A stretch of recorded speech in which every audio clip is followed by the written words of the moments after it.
Great, thank you. Good evening, everyone.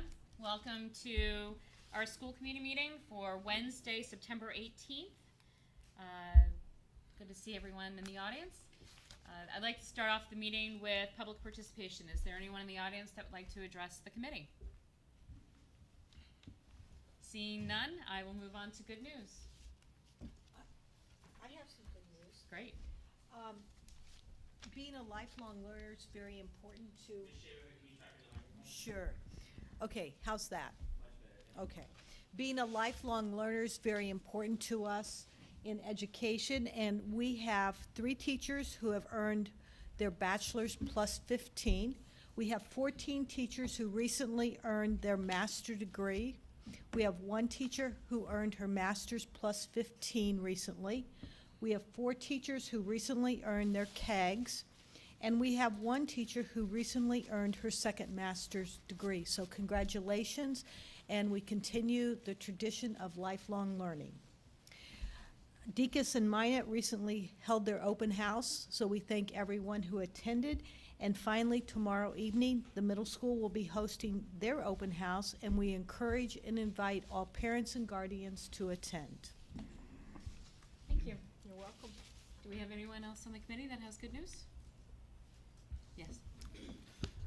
Just in case you haven't seen it in the newspaper, at the Deaconess Elementary School, there was just before school started, they put in swing sets, new swing sets, and they've been wanting those ever since they put up the original, the new part of the playground. But and just letting you know that September 22nd, they're going to have a community build where they're going to put the remaining pieces in there for the pre-K playground. So if you're interested, show up and help spread some mulch and turn some wrenches and get the pre-K playground up. Thank you. What was that date? September 22nd. Anyone else? Yes.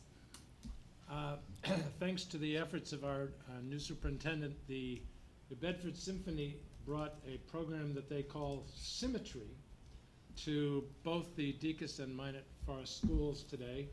I was lucky enough to be able to attend the one at the Deaconess school.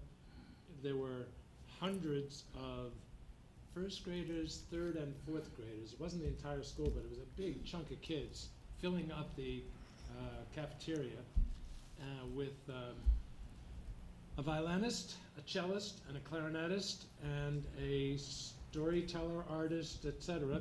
And it was all about symmetry in music and art, and it was extremely well received, and the kids were great, and they were paying wonderful attention, so a good time was had by all, as they say. Yeah, it's really good. Anyone else? All right, thank you, everyone. We'll move on to the minutes of the meeting of September 4th. I will entertain a motion to approve. So moved. Do you have a second? Second. Any discussion? All those in favor? Aye. Aye. Opposed, abstain? 3-0-1. There was one. Yeah. Kenny? Yep. Great. Great. Next on the agenda is the introduction of West Wareham Academy program. Welcome. Hello. Hello again, Wendy. I bring cookbooks. Good. Everyone should have brought their money. $10. Mr. Sweat, I have to say, he was my first purchase. Nice. Yes, Mr. Sweat. Oh, this brought isn't the a cookbook. revised one?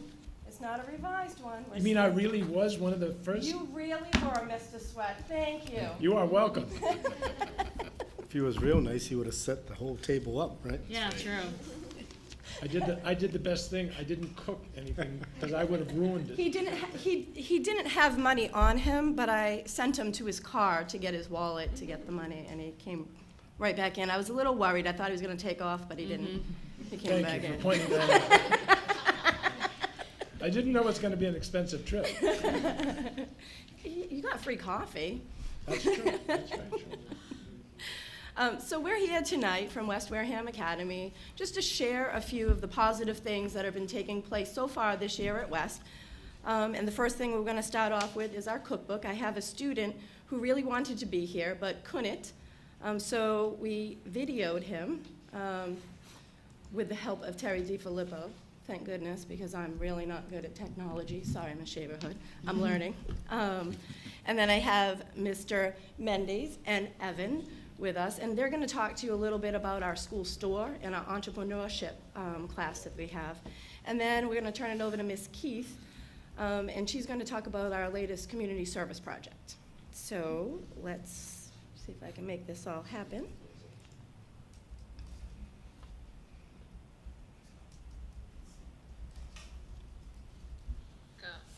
Hello, my name is Brian Harris, and I'm a student at Wareham Academy. And right now, me and my school are going to try to sell these cookbooks. They go for $10 a piece. We're going to use this money, which we actually got a grant from Where is the Foundation for Wareham Education. up to The grant is going to be used back? to create a community cookbook, which we could sell No. and use the profits for field trips and community service projects. We ask students, parents, and friends of West Wareham Academy to submit their favorite You recipe might want to just turn it up on the laptop too. We might have to start over. online publishing website called. Where's it coming out of here? Yes. Students learn to enter recipes, including measurements, ingredients, and directions. We even sampled some of the recipes. Christian, can you just turn it up on the laptop? It's coming out of the iPad. To layout and design our cookbook. We also learned about different varieties It's all the way up. of recipes. Like jag, which honestly I forget what type of country that's from, but I have to say I've tasted it and it's really good. We're selling these cookbooks for $10 a piece, again, like I said. They're available tonight for sale, or you can stop by West Wareham Academy and buy one for yourself. And that's all I have for these cookbooks right here. Full of delicious recipes. Full of delicious recipes. All for you. Great, thank you. He was very proud of himself. He was a little camera shy, but at the end, I think he did a fine job, and he was very excited about doing it. So, And I think the most important thing out of that is that the cookbooks are on sale, and they're available here tonight. Nobody's allowed to leave this building until you buy one. But more importantly, stop by West Wareham Academy and you're able to purchase them there. and we're also going to have them in the family center over at the middle school too. Okay? Okay. The Beyond School Time Yes, program? the beyond school time. Yes. I think the most important thing is that he came across as an articulate, confident Thank you. salesperson. And please tell him so. Thank you. I will. That will mean a lot to him. Thank you.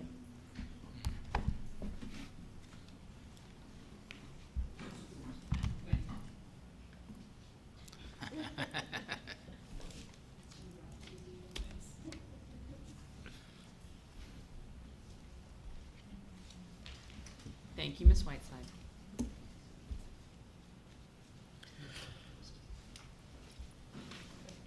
This one right here. I hope we found your glasses on this.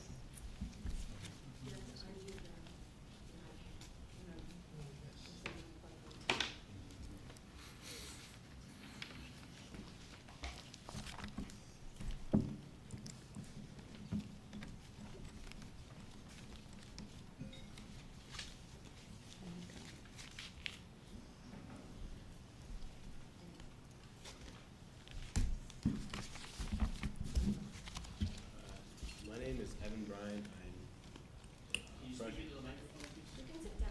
Yeah.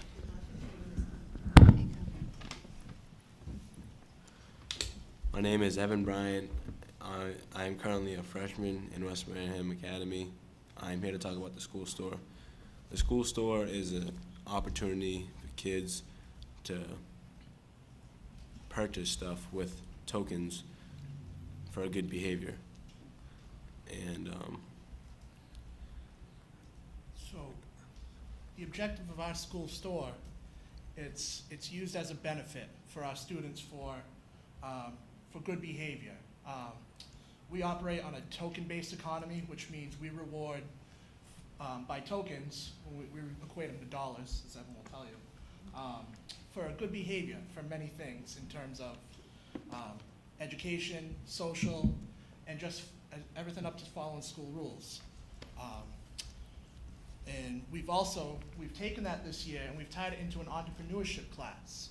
So we've done a few things with this entrepreneurship class. We've used it to integrate technology.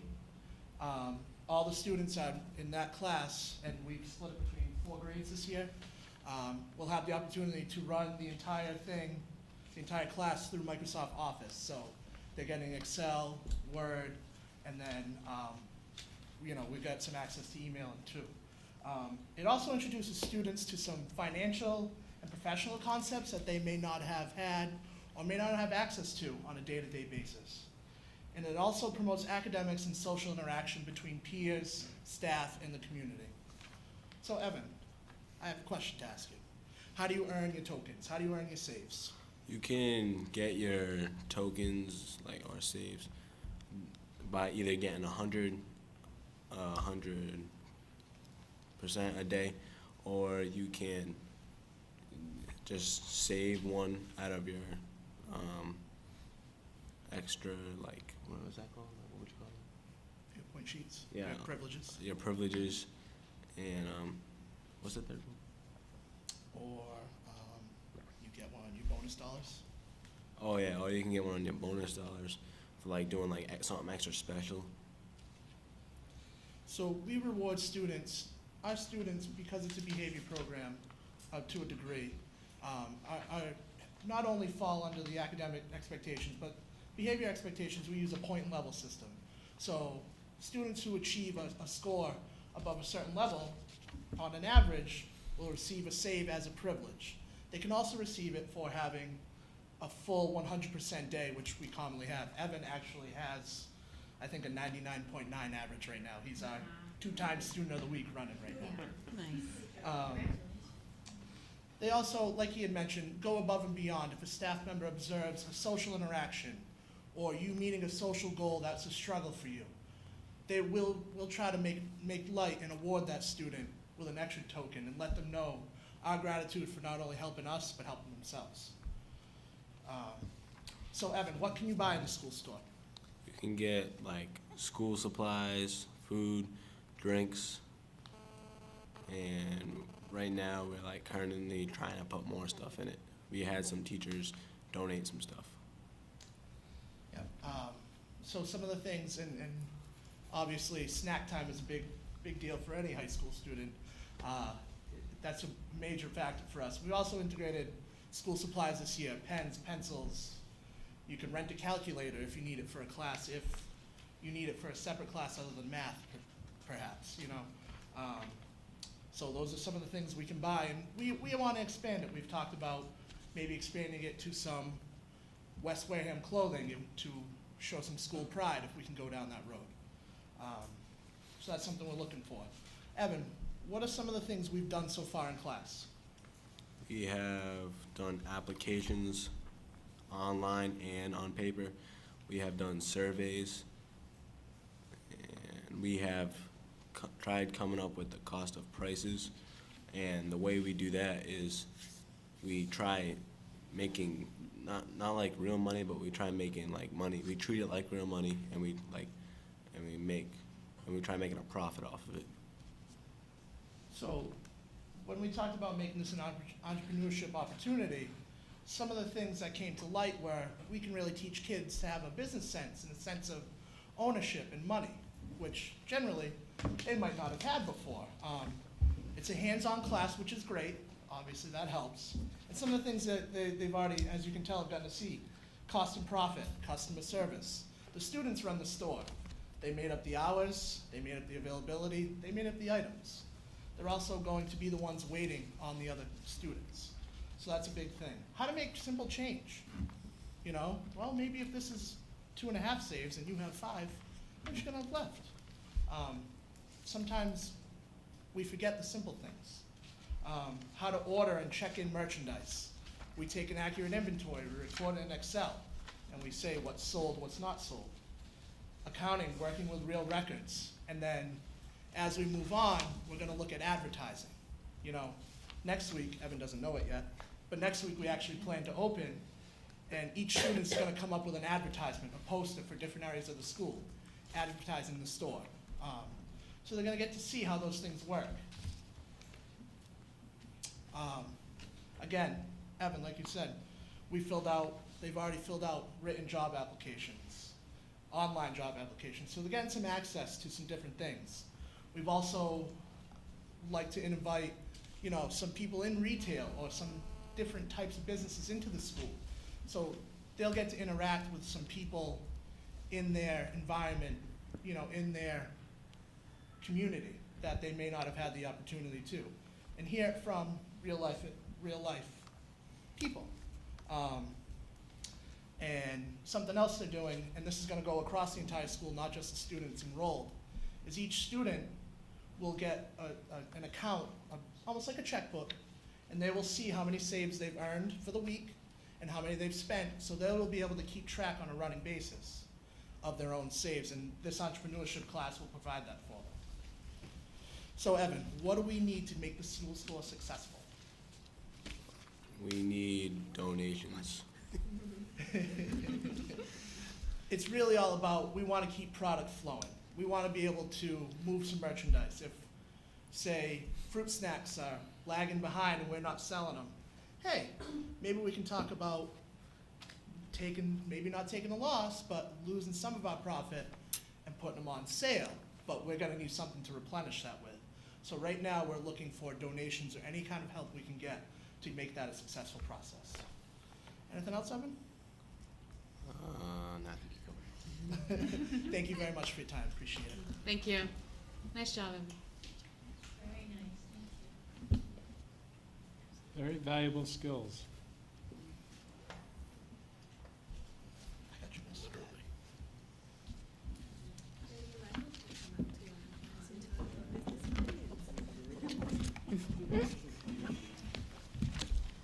Hi, my name is Lucinda Keith, and I'm one of the teachers at West Wareham Academy. And this year, what we're trying to do is become the fun thing to do is to pay it forward. And last year, some of you may be aware of the fact that we, as juniors and seniors that were in the engineering class and the physics class, they came up with their plans and they researched different kinds of plants and flowers that would grow in the area. They determined the cost of purchasing those, and they drew up a landscape design, measured and used different types of tools. So their thought was that they wanted to make the school look pretty. And so that was the beginning. We went ahead and they wrote letters to request from different stores. We then took the letters out into the community to ask people if they could donate any kind of merchandise products to us so that we'd be able to make the garden. Unfortunately, many of the places wanted to be able to help us, but they might have already had some kind of a program that they just had run, or they'd say, maybe come back in another month. Well, that wasn't really working with our schedule. So at the end, the kids began to get a little bit disappointed because they had put all this time and effort in, and we weren't able to have a company come through. What ended up happening was one day I said to them, this is the last shot. I'm going to Home Depot. Everybody have positive thoughts this afternoon. And so I told them to go home and just think yes, yes, yes, and miraculously called Home Depot, dropped off a letter. At 6 o'clock that night, Mrs. Payne, who was the manager, called me and said, I want you to come by to pick some things up. I didn't even want to question what it was because I was just so excited that she said that come by and get things. So to our surprise, Mr. Mendes and I went there. I was thinking maybe just a couple little 6-packs of plants. Instead, it was 80 1-quart perennials. There were bags of mulch. They had a team of people that helped us. They gave us edging posts. They gave us soil. And then the hard work began because all we had done was just plot out the areas where we wanted to plant, but we hadn't begun to dig. So the plants arrived on Wednesday. We had a storm that was coming on Friday. We knew that we needed to plant. So fortunately, the older kids said, we need some help. And so all of the younger kids jumped in to help us, which was great. When we left the store, it was really interesting because the lady at the front desk said, Mrs. Payne only requests one thing, and that is that you give her a picture of what your garden looks like. She had no idea that we had one girl that did not want to go out and touch dirt at all. And so I said to her, that's perfect. You can be the historian and take pictures. So she took pictures the entire time that we were doing our project. So what she ended up doing is putting together a video and a scrapbook, and then we called Mrs. Payne. She came out to the school, and we presented her first with a video, which she was in tears, partially because she was a pregnant woman, but also because she just thought it was so touching. She went around and she hugged all of the kids and said, thank you so much, I'm ready to leave. And at that point, we said, we have something else. We handed her her scrapbook, and she said, I can't even look at it. I'm just crying too much. So she told us that the relationship between our school had begun right then and there. And she said, anything that you need, just let me know. I'm just so touched by these kids. So from all of this, the gifts that we started with were just amazing. Because while we were outside, there were people that would walk by, they'd start talking to the kids, they'd ask them, what are you doing? They had people that were older that had gone to the school when they were young, and those people were so excited to see the fact that the kids wanted to do something to make the school look nice. So they met neighbors, they learned their knowledge.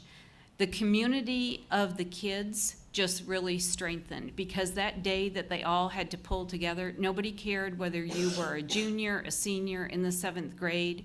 Everybody was out there, including the girl that didn't want to touch dirt. So it was a great way, and that was kind of the beginning of us believing that what we needed to do then was to pay that goodness back to the community. And so on the side of the building, there is a little entrance you can see in the picture of the West Wareham Nature Trail. I then went ahead and I contacted the Wareham Land Trust to find out who exactly was in control of this. I called Mr. Pritchett from the town of Wareham and found out that the city actually does own that land. And so he came out to the school the following week. He met with us and said what parts we could actually do things to. He wanted us to make sure to follow his regulations, not to destroy anything. And so he gave us his vision of what he wanted us to do. The kids have also come up with their ideas. One of the things when Mr. Pritchett was there, he mentioned that the river, the Wee Wee Antic River, had once just flowed through, but now because of the fact that they needed to build a dam that was there, it then made the pond beside our school. So that was very fascinating to us. And so now what we're starting to do is to research what the land looked like before, how that was developed. Also, we want to look at the different plants and animals and birds that inhabit the area, find out some information and make a little plaque that we can put, and Mr. Pritchett had said it was fine to do that. Also, the kids, there's an area that it's sectioned off, and there are some benches that are really kind of dilapidated. And so the kids had thought maybe they would like to rebuild those.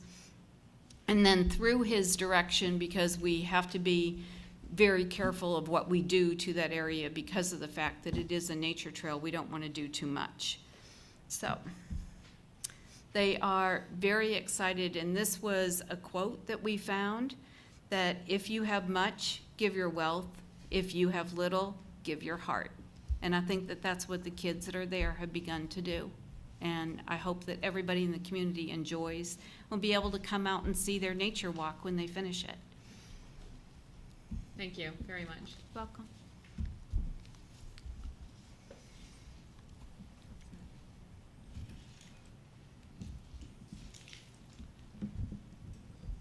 Is that the end of the presentation? Yes, it is. Okay, great. So if I can have you guys stay up here, I just want to entertain questions from the committee for Evan, for anyone who presented tonight.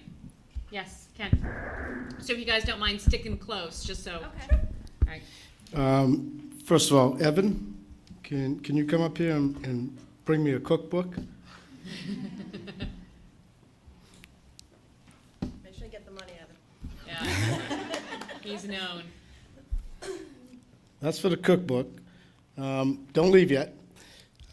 What you guys are doing is absolutely outstanding. It takes me back to Decker in 1974. Don't try to figure out my age.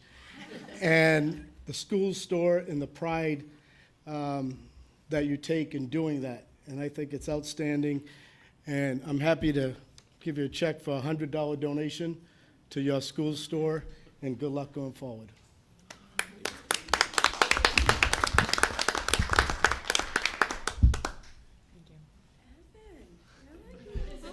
You're doing all right, kiddo. Comments and questions? All set, thank you. I just wanted to thank the West Wareham Academy for coming here. I'm always happy to see you guys come. You know that. I like what you do there. I like hearing about it, and I have gone out of my way to drive down there and look at it, and it does look really nice. Thank you. Thank you. An interesting comment over the summer. we had Speaking a in the lot of microphone. meetings. Oh, Microphone, I'm sorry. People at home need to hear all this great stuff. Over the summer, nobody was able to go there to weed, and so the first day that we arrived back at school, the kids all said to me, "Miss, we need to go out there, look at the garden." So it didn't even take me any kind of priding. I said, "Come on, let's go," and kids volunteered, they went out. We had roots that were probably about 12 inches long, and they were just out there pulling out all of the weeds. And then they said, "Now we need more flowers." So it was just very exciting to see that they wanted it to look good. It wasn't a one-shot deal, that it happened then and they were done.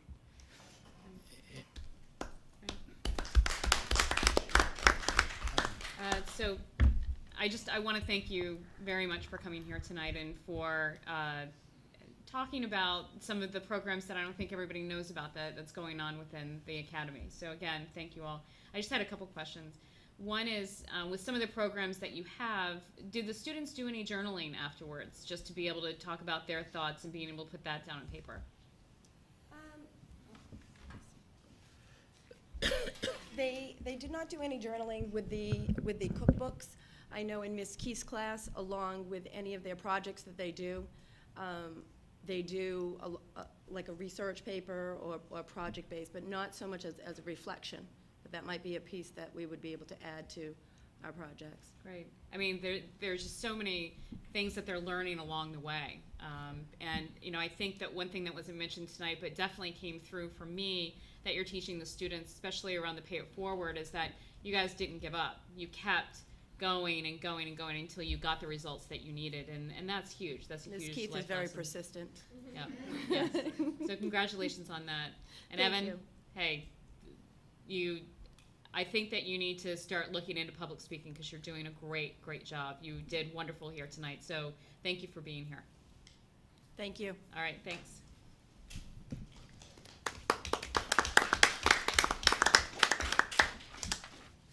All right, so move on to the next agenda item, the Gateway Organization. Gatemen, sorry. Gateway. Ms. Whiteside? Come on down. It's good to have you here. Thank you. Thanks for coming tonight. I'm going to do something that I wouldn't do for students. I'm going to give you what I'm going to talk about. And I expect you to listen instead of read.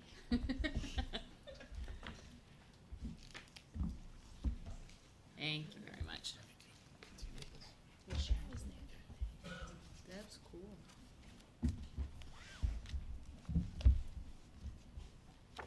You can also probably reprimand anybody up here too. I give you full right to do that if they.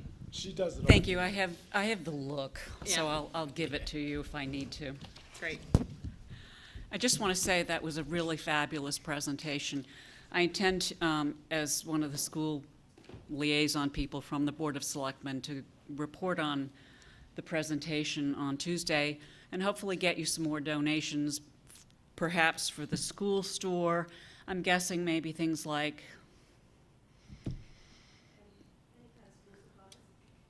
Oh, that's boring. Oh, I've always done Walmart cards, gift cards. That's better. iTunes. You know what? Okay. And I excellent. know that we're not on a microphone, but if you don't mind, probably a great idea is send an email out to the school committee, the board of selectmen, you know, with a list of what your wish list is, because I'm sure that a lot of people have ideas of things that they would like to donate to you, but if you had a specific list, that would be great. Like, tell the students, sky's the limit. Already have done that. Okay, great. So, I will just forward it along. perfect. That would be great, thank you. Thank you very much. Okay, for those of you who don't know, my name is Judith Whiteside. I have a long history with the town of Wareham. At one point, I was a selectman many, many years ago. Previous to my being a high school teacher here in the system, I was a commercial banker in the city of New Bedford. Prior to that, I was a trust banker in the city of Boston. Yes, I'm an old lady. I currently am a selectman in the town of Wareham, and I am not sitting here in front of you in that capacity. I am sitting in front of you as the treasurer of the Wareham Gateman. I've been involved with the Gateman for many, many years, probably 26 years, I think. And upon the death of John Wild, who was the general manager of the Gateman, I became the treasurer. And I'm in front of you this evening as the treasurer of the Wareham Gateman. And I'd like to read what I have prepared. You can follow. Dear committee members, I have attached for your review and acceptance a summary of the improvements made to Spillane Field and its environs by Wareham Gateman Baseball, Inc. since 1984.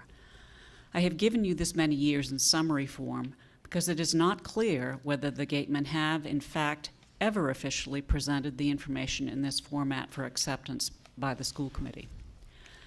I do know that all of the improvements were made with the consent of the former superintendent in conversation with John H. Wild, president, general manager, and treasurer of the Gateman from 1984, actually 1983, through 2009. The improvements subsequent to John's death in February of 2009 were made with the consent of the former superintendent in conversation with me as treasurer and Tom Gay, president and general manager of the Gateman organization. As you can see, Wareham Gateman Baseball, Inc. has contributed over $1 million in improvements since 1984. Improvements have included new lighting, new bleacher sections, the concession stand, irrigation of the field, regular repair and resodding of the infield and outfield, as well as emergency repair to lights and wiring struck by lightning. The Spillane Field complex has been used for amateur league baseball since the early 1940s, hosting the Gateman and the Cape Cod League and its predecessor entity, the Twilight League. Until the late 1970s, the team regularly asked the town for support and got it in terms of money, usually less than $10,000. That money was used for field improvements. When John Wild took the team over in 1983, he began the tradition of investing in the field complex in the belief that while it benefited the team, it more importantly benefited the town as well, because the field is used extensively by the high school teams. John believed strongly that having Wareham the home of the Gateman was a major attribute for the town. We hope that you concur. Every summer, we sponsor a youth baseball clinic, currently held on the girls' softball field. We have sessions for 4 to 5-year-olds, 6 to 9-year-olds, and an advanced clinic for 8 to 12s and 13 to 15-year-olds. The price is $50 for a 2-week session, or $120 for the advanced 2-week session. There's a 10% discount for every summer for families. Gonna have to wing it. No. And there's a scholarship program for those who cannot afford the fee. The sessions are taught by our current players under the direction of Mr. Manny Borges, Wareham school employee. We are pleased that this program remains affordable and great fun. I would also say that since 1999, the Gatemen have asked the Wareham DECA program to manage the food concession for the field by mutual agreement.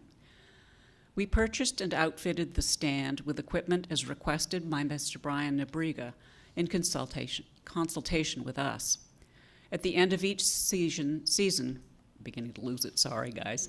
The end of each season, Mr. Nebriga presents the Gatemen with a total of the income produced, and then we bill the Student Activities Fund for 15% of the take. The other 85% stays within the DECA program and helps fund trips to different competitions for the participating students. We believe this arrangement has benefited both the Gatemen as well as the DECA program. This year's DECA earnings totaled $15,498 and change, of which the Gatemen have billed $23,2411 to the Student Activities Fund, and the net to the school will be $13,169.97. At the end of each year, the Gateman also asks the school department for a bill for the electricity for the Spillane Field complex. The funds are immediately remitted to the school general fund prior to December 31st, our fiscal year end, when we get the bill. The bottom line is that the Wareham Gateman Baseball Inc. organization is hereby officially gifting to the town department, the school department of the town of Wareham, the sum of over $1,037,000 in-kind donation, covering the years 1984 through 2013. Would you like me to read what they are, generally speaking? I would. That would be great. That would be great? Yes. Okay. Yes. John took the franchise over in 1983. In '84, he began a purchase and installation of bleacher program. That was followed by installation of light poles, larger light poles with larger bulbs on them. In '85, there was a batting cage installed. '86, there were more field lights, light poles, and a dugout was constructed. '87, we purchased and installed field lights in phase 2 and constructed the second dugout, improving the batting cage. '88, purchased and installed field lights, purchased outfield canvases. '89, purchased and installed field lights, purchased and installed batting cage tunnel. '90, purchased and installed field lights, purchased additional outfield canvas. '91, more field canvas. '92, purchase and install lighting, purchase and install bleachers. '93, more field canvas and more bleachers. '94, canvas and keep working on the lights. '95, replace and upgrade the PA system and create a new bullpen and purchase field tarps. '96 through '98, we purchased and installed new backstop and fencing, built a new concession stand, which we call the Taj Mahal, I'm not sure what you call it, with a press box, and we expanded the field warning track. That gift of the building may be the only one that was actually reported to the school, and probably the only person who will be able to figure that one out would be Michelle. '99, we purchased and installed more bleachers. 2000, we purchased and installed fence guards, infield turf protector. We replaced the helmet and bat racks in the dugouts and installed new infield. In 2001, we resodded the football field, installed a new drainage system, replaced and installed new fence beyond first base dugout to the maintenance shed in conjunction with the school. 2002, purchased and installed new sound system, installed new field access gates, improved safety netting in the front of the first base bleachers. 2003, purchase, replace, and relocate first base field lighting poles, replaced all field lighting bulbs, and they are really expensive. Add 6 additional lights, and that was done in conjunction with the school. 2004, improve overall quality of playing field surface, purchase an AED unit, and inspect and repair bleachers. 2005, redesign, reconstruct, and partially resod the infield, purchase a John Deere Gator for field maintenance. 2006, complete playing field renovation and repair, as well as continued upgrade and replacement of fencing, irrigation, and lighting. In 2007, in conjunction with the Yawkey Foundation, we spent over $150,000. We refenced the entire field to improve security and access, put wiring underground along the right field line from the control shed, installed a safety screen in front of both dugouts, installed gate on the scouts deck for the TV camera location, installed new irrigation system in the outfield, including the entire football field, regraded the baseball outfield to improve the pitch for drainage, and we resodded the entire outfield. Again, that was a Yawkey Foundation grant of $150,000, and we spent more than that. 2008, upgrade of electrical service to the concession stand and its usable space, repair of the backstop fencing and netting, general field maintenance, including purchase of materials for field maintenance. 2009, general field maintenance, purchase and installation of commercial-grade washer and dryer, which is installed in the middle school. 2010, general field and bleacher improvement. 11, general field maintenance, repair, and bleacher improvements. In 12, we spent $45,000. General field maintenance, replacement of lights. There was a lightning strike, and we were able to fix it the next day. Ongoing bleacher maintenance and repair. And in 2013, we only spent $17,000 on general field maintenance, replacement of lights and bleachers, but we also bought ourselves some new uniforms. As you can probably tell, we are interested in our community, and we have invested heavily in our community. When the team wins, there are very different results for DECA. This year, DECA is getting $13,000 and change. Last year, DECA took in $21,000 and change. It's because we won the championship. There were championship games. So there were more games to the season. And I asked Mr. Nobriga if he could give me an estimate of what DECA has taken in. We've had the All-Star game, we've had championship games, and he thinks it may be as high as $50,000 that the students have benefited from the DECA program. I want to also say thank you very much to Jim Moran, Bob Holmgren, and Judy Silva, who are the school employees who have helped us on a daily basis, whether it's fixing the door that doesn't open or, being there when the turf people are there. It's very important to have friends in the school. During the summer, we also put porta-johns at Spillane Field and one on the girls' softball field for the entire season.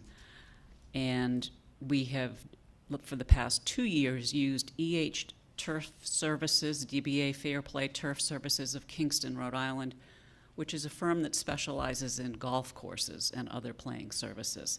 So we've really decided that that's what we need to do. We need to, make it really good. I think if you asked any one of the people who played on the field, coached on the field, or worked on the field, it actually is in the best shape that it has been for many years. So again, I'm asking you to accept, on behalf of the Wareham Gatemen, $1,037,000 since 1984. Thank you very much. Just a point, and then I'll open it up, but I think that first we want to take a vote to accept this gift. But the question that I had is, if there was a vote taken on one of the items, then there would be question on the dollar amount that we should actually accept, or do we have the ability to just accept the full amount?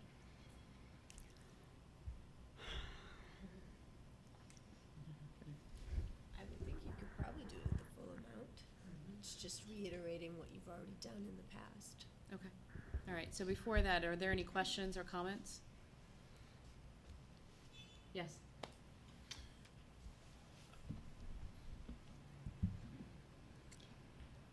I want to thank Judy for being here. I think it's long overdue. I think the investment the Gatemen have made in this community is one of the most extraordinary demonstration of good faith I have witnessed in a very, very long time. I think while I will obviously vote in favor of acceptance of this gift, I think that good faith should be rewarded so that we enter into a long-term relationship with the Gatemen, because to the best of my knowledge, they, every summer or spring or whatever the time frame is, just fill out a facility use form and hope that someone says yes Every September 2nd or 3rd. for the following year? Is that the Yes. way it works? Okay. Yep, I've already put in for 2014. Right. I mean, I appreciate the fact that they're going through this process, but I think any organization that has invested as much as the Gatemen have deserve the consideration of perhaps a long-term lease or some kind of long-term relationship so that they have the comfort level and frankly, so that the town has the comfort level that they're going to keep being here year after year after year. So that's not my role to go through that. I'm sure that the Board of Selectmen will have something to say about that as well. But I think both bodies will have to play a role in that process. And I urge the superintendent and the chair to begin that process and hopefully have it brought to fruition before another 20-plus years go by. Thank you. And Thank you. I'm in complete agreement. And I have no comment on long-term leases. I too am in complete agreement. I think we do need something formalized. I mean, it's been working as it has been, and that's great. But you need something more set in stone, more something that you can plan on, for the foreseeable future. Like Jeff says, I mean, every year you gotta just hope someone says yes, So I'm in complete agreement, and I love everything that you guys do. I've read all of this already in here, and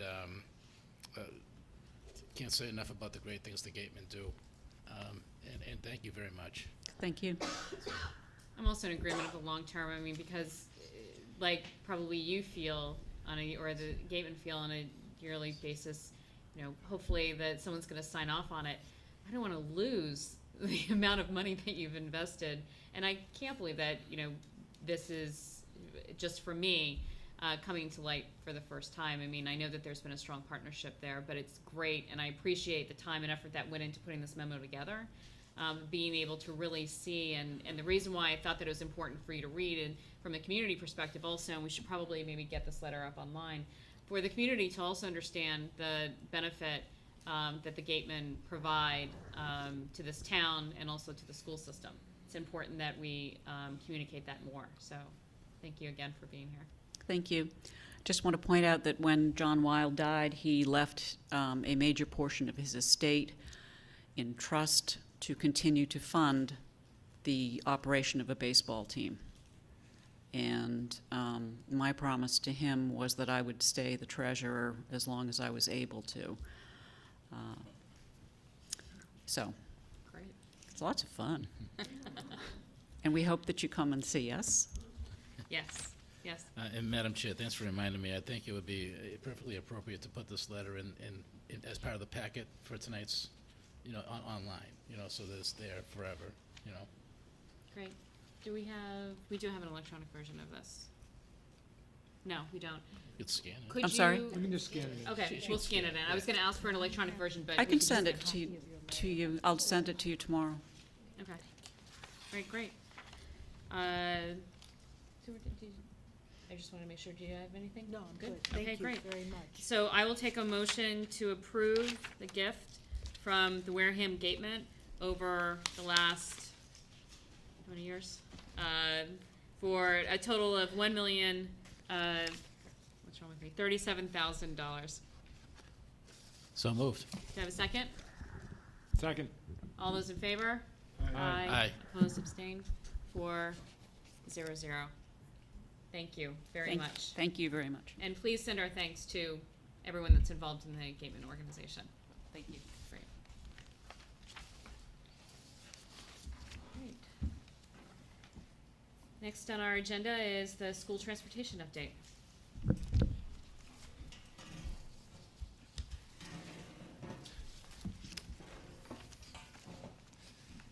That's all yours. Just want to give a quick update of where we are after 12 days of school with all the transition we had with this past startup in the school year. We started this year with 2 less buses at each of the elementary schools. We currently run 8 out of Minot and 9 out of Deacon's, so that's 2 less than last year. We also have continued to have 22 buses that run out of the high school, middle school. That is not a decrease. That's the same number we had last year. Obviously, the 5th graders moved up this year. There have been a few crowding issues. There's been a few very crowded bus issues, and we've been working on them. We've resolved some of them. We're aware of at least 2 more that are out there that we have plans for. Next week, we start our actual physical head count sheets. Right now, we're working off of Versatrans numbers, which are wonderful, but they're not realistic numbers. What we're finding is there are some buses that are very heavy and there are some buses that are a little bit lighter. One of the major factors in why some are overcrowded is we had a number of students move into certain parts of town over the summer. So we had them registered and we're planning on them to live at one address, and in fact, they moved. And there were a few locations in town where we had many children move into. So we're working on shifting these students, and like I said, we do have plans in place to help lighten the load. It's taking a little bit of time, and like I said, next week we're going to have the actual head counts, actual physical numbers from every morning, every afternoon, provided by the drivers as they count. And what that's going to allow us to do is see, where can I put 6 more students?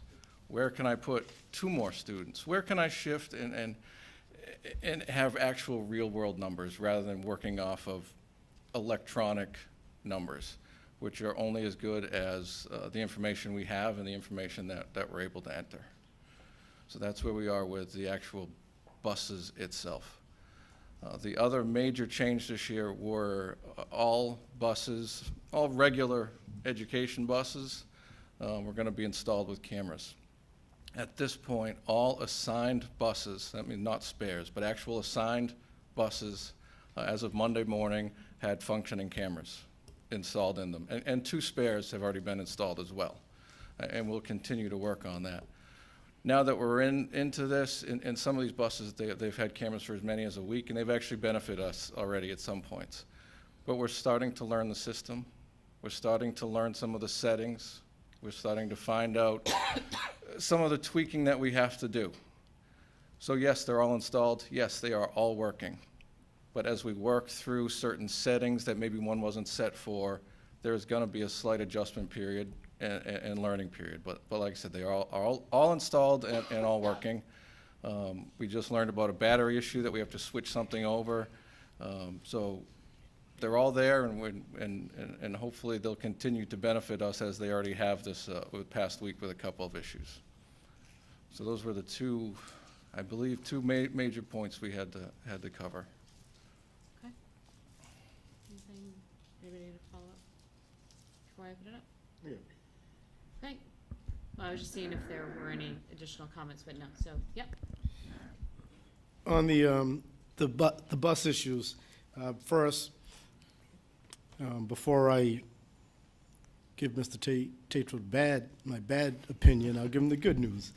And parents came up to me, and there was some concern about overcrowding on the buses. There was a Facebook picture that showed kids sitting in the aisle, and I questioned, why was the bus even allowed to leave the school? What is the protocol for the drivers?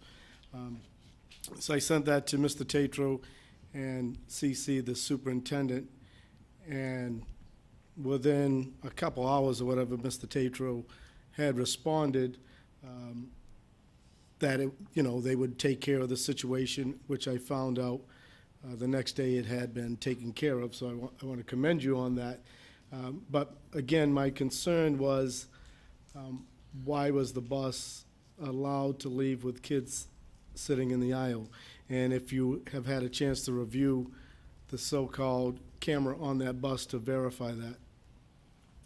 At the time that particular incident took place, there was no camera on that bus. It obviously has since been put in, but on that particular day that I believe that photograph it was taken, it was not. What we had found the first 3 days of school is some of the routes shifted as well. And what we had in one particular case, and again, I can't speak specifically for this bus, Mr. Font, so I apologize. But I'm trying to give you some generic things we found across the board. We had some students that we actually changed. You know, they used to get on bus 99, but we had to shift that stop, and so they were still walking to a different stop and got on a different bus. What we also found is that some of the students didn't appreciate being told what part of the bus to sit in.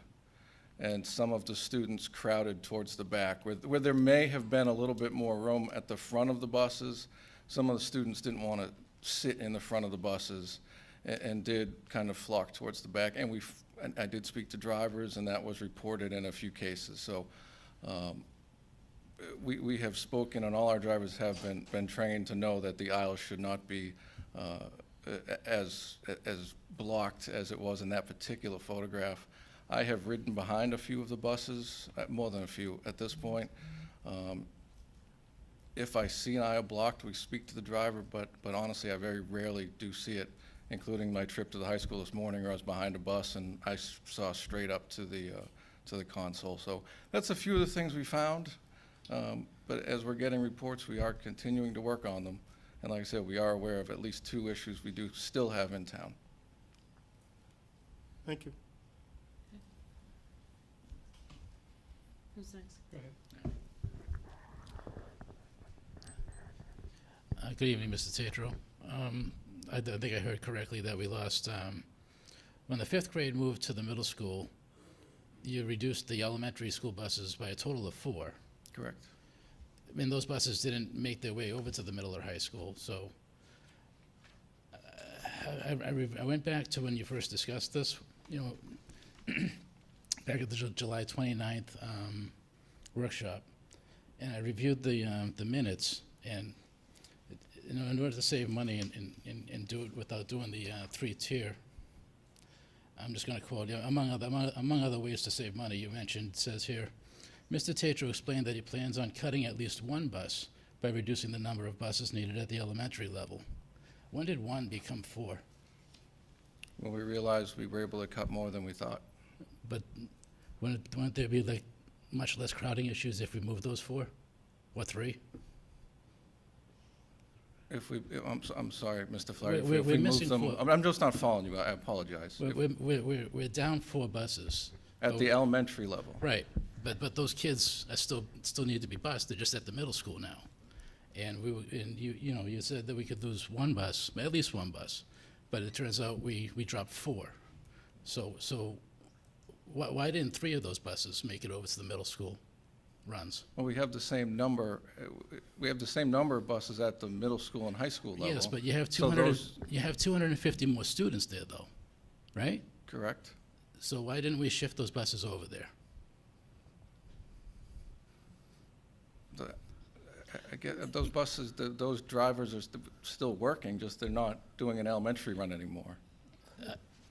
I think what we're really looking at, to answer that question, because I think what we're asking is, you lost 4 buses at the elementary. We stayed status quo at the high school, middle school. We increased by 250 students at the high school, middle school runs. The question, I believe, is why did we not shift the buses, the 2 buses at least, to the high school, middle school to absorb those 250 kids? Is that correct? That's correct. But by the meeting minutes, it should have been about 3. So we call it 2 or 3. I mean, we should some of those buses should have come over. And yeah, you said it. I thought that's what I said. But Yeah. thank you. And I think what I've been asking for is the numbers. Because what what I'm trying to determine, and I think what our transportation is looking at, is the crowded buses at the high school, middle school routes, Yes. or is it at the elementary? And when we have that information, then we will be looking at coming to the committee and saying, here's where we're at, here are the numbers, and should we add the buses? Because it will be a financial burden. Well, financial, not burden, but you know what I'm saying. No, when we lost the 4 buses, did we lose 4 bus drivers? Those drivers still drive for the middle school, high school, but not for the elementary school, so their hours were reduced. Their hours In reduced. some cases, those drivers were shifted to some other programs, such as, Boys and Girls Club transportation or Y transportation. So they're still working, but it's income from another organization. Okay.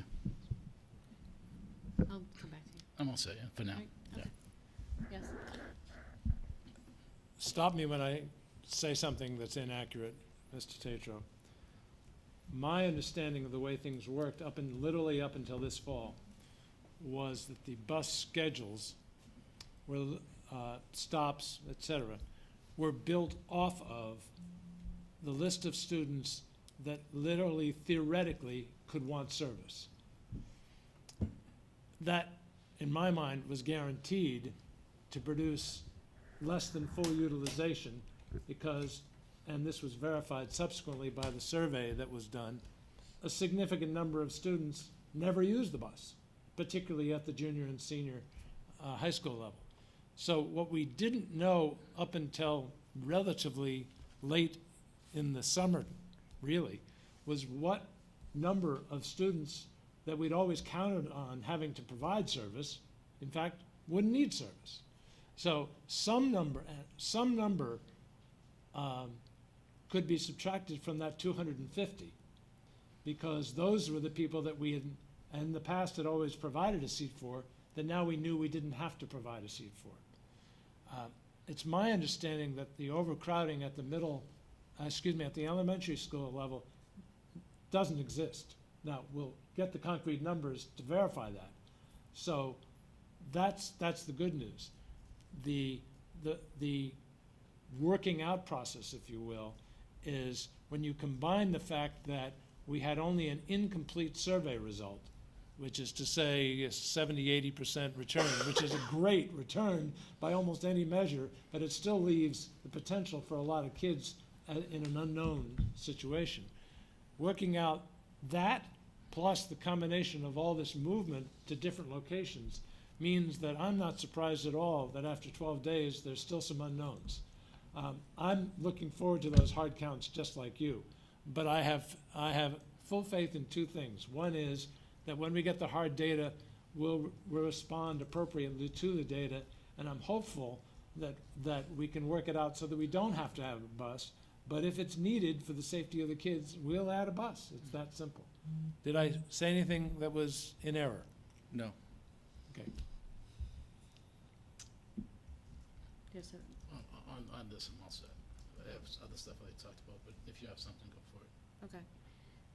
I want to go back to Mr. Ponce's point, just regarding the communication back. And, I think that his question was, why did the bus even leave if a bus driver observed kids that were in the aisles? I think that my concern also is that we found out, after the fact, after it blew up online and all of that there was overcrowding on the buses. And so the bus drivers know whether their bus is over capacity. And so is there a breakdown in communication back to central office or back to even your office of bus drivers that are just not reporting when there could be overcrowding in those first couple days? Drivers report back to us as far as where their numbers were, and some of them reported right away, and some were dealt with almost immediately. As far as the the first part of that question, I can't speak as to whether or not the driver actually left the school with those students in the aisle. I don't know at what point some of these images were taken. It's possible that when they left the school, these students were in fact sitting, facing forward and not blocking the aisle, and this happened somewhere en route. I can't answer that part. So what is but- the policy if there is a change in the makeup of the bus, meaning the kids are all in seats and then all of a sudden they're all in the aisle? Is the policy that the bus driver pulls over and calls the office? Or I'm just wondering what the policy is, or is it that it's, we'll just report on it after? The driver does their best to handle the situation. Okay. And if the office needs to get involved, we do, and if we have to take it to another level, like which we've had to on a very minimal number of times, we'll do that as well. All right, I'll move on, but before I do, Nicole, I didn't know if you had anything that you wanted to say. I'm not putting you on the spot, but if you do, I want you to make where you can jump in at any time. Okay, yeah, I just wanted to agree that there was a lot of overcrowding on my bus the first couple days of school, but then second week of school it was much better. So there is something being done. I mean, it's not still the ideal situation, but there's a lot less people than there were in the beginning, so that's good.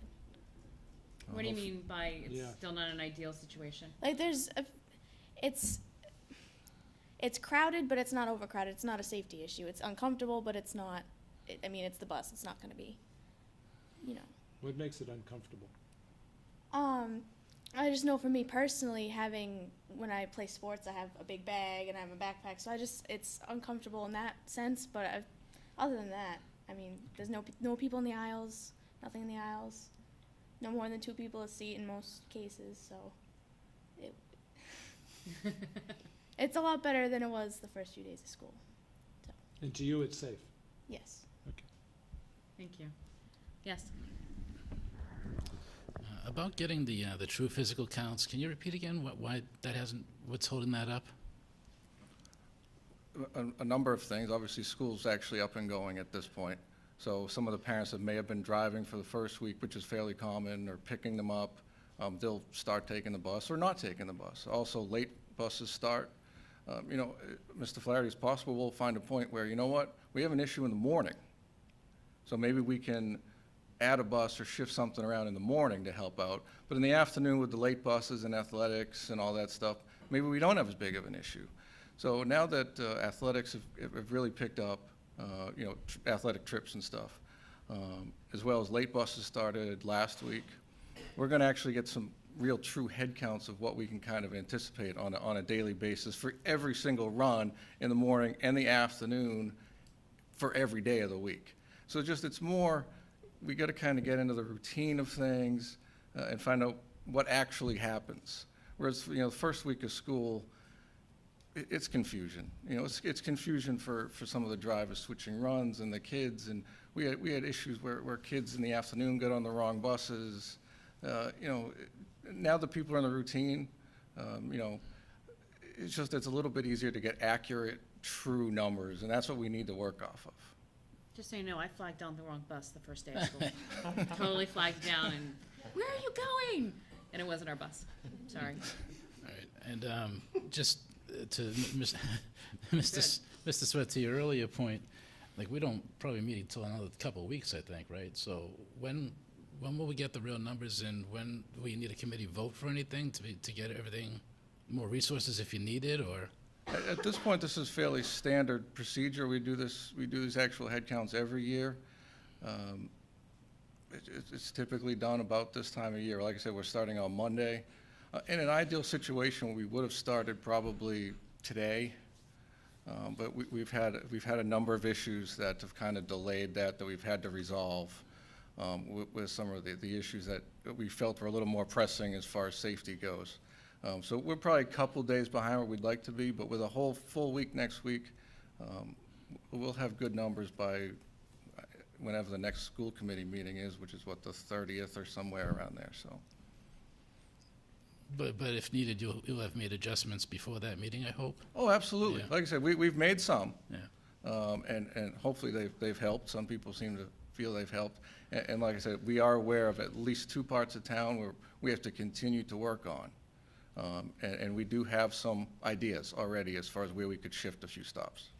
And just a point, this doesn't limit your ability that all of a sudden there are 40 kids that, you know, start using the bus tomorrow, that you can add one on. We're talking about what the vote is needed is the long-term financial implication of keeping that bus on route. So it just, they don't have to wait for us to, I just want to clarify that. You don't have to wait for us to just say, we need a new bus today, and we need to put it on the route.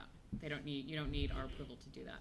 Right, and if it gets to that, obviously I'll speak to the business manager and we'll work it out, you know, as to what we have to do financially, where we'd have to shift things. Yes. Different tack. What is the condition of the fleet right now compared to a year ago? We've added, Not numbers, overall condition. better than it was when we ended the last school year.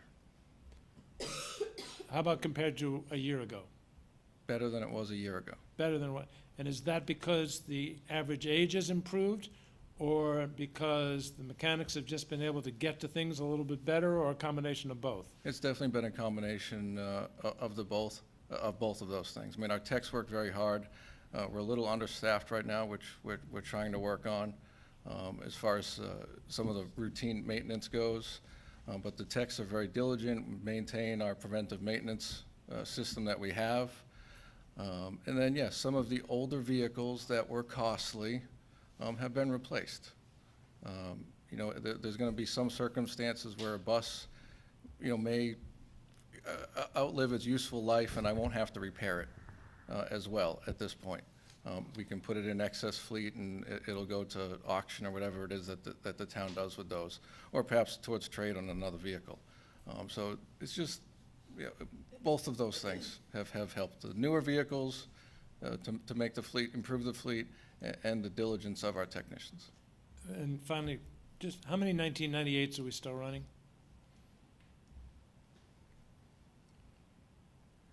I believe it's 2, but they're spare vehicles. But I don't have those That's numbers, okay. so don't quote me. I won't. Okay, thank you. Anything else? Yep. We still have 150,000 encumbered for new vehicles, right? That's correct, yes. When are we gonna buy those? Well, what I've found, and we've spoken about this, is at the beginning of any school year, everyone's out trying to get buses, you know, because they might be short or whatever. So a lot of the good vehicles have already been taken up. I'm hoping to put a RFP out, or a bid package out beginning of October. So in the next couple of weeks. At that point, what you start getting some of the vehicles back. So the quality of the vehicles we can get actually improves. And do we anticipate needing more than $150,000, or, you know, having that available in the revolver to use, to buy more than that this year? Right now, I have $150,000 to Okay. use, and that's what I intend to use at No, this point. I was asking to see if we need to encumber more, that's all, at the town meeting. I mean, I think if we can get into the habit of encumbering money on a yearly basis, I mean, like we have been, Yeah. to improve the fleet, it would be beneficial to everybody, yes. Okay. I have, Go ahead. okay.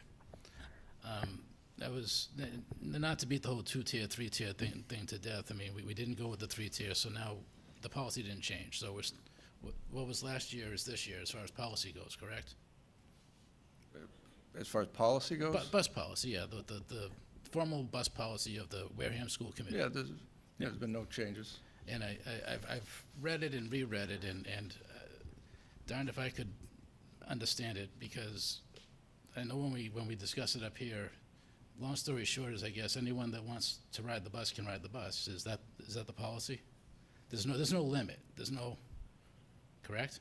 There are certain parts of town that have traditionally been walker neighborhoods. So if a student that lives within that walker neighborhood wants to walk to a bus stop, which may be closer, and we have students do that, absolutely they can do that. What if the distance is about a half a mile to walk to a bus stop? I would have to really deal with these specific situations on an individual basis? I asked because I had a parent mention it to me, and I know you're aware of it, but according to her this past Saturday, she hadn't heard back from you, and I told her that where you told me that she was supposed to walk, and she said that's out of the question. It's the other way, and there's 3 buses that drive right by her house, and she lives a half a mile from the middle school.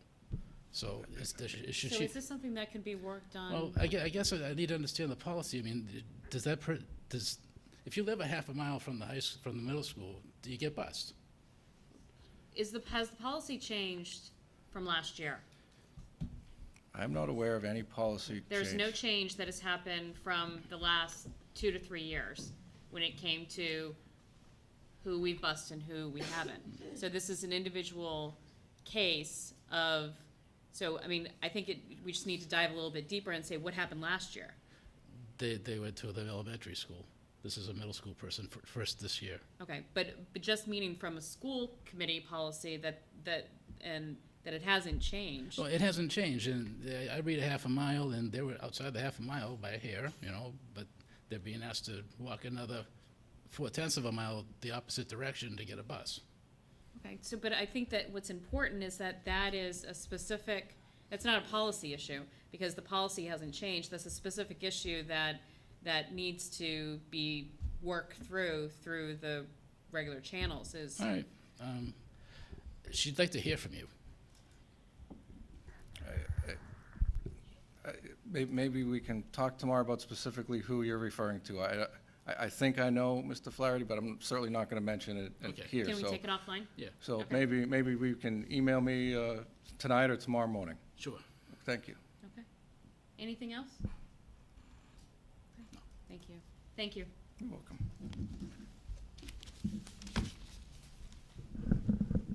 All right, Ms. McMillan, the end of your financial report. By the way, kudos on the report. Thank you. I'm sure the committee members will have something to say about that too, but just want to start off So with that.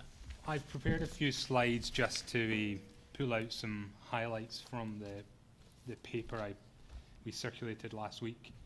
I just wanted to first of all just explain a little bit about the approach I've taken, and what we've sought to do with the superintendent is be as transparent as possible in our with our finances, and part of that is giving you the full picture, so showing you not just how we're spending the money we get from the town, but also our grant money and also the revolving funds to give you that full picture of the finances of the district. My approach is, I was conscious that I was overloading you with charts, but I really wanted to get into the data and to track as much information as we could and present that data. And the one thing I think is missing is more the qualitative assessment of how the money's been spent. But I think as we go through this and as superintendent and I get more involved in developing and implementing the budget, hopefully next year we'll have a lot more of that information. I've also tried to provide helpful comparisons between different areas of our budget, but also across years. And there were a couple of areas that were highlighted when I presented a provisional end of year report, and I've come onto them at the end.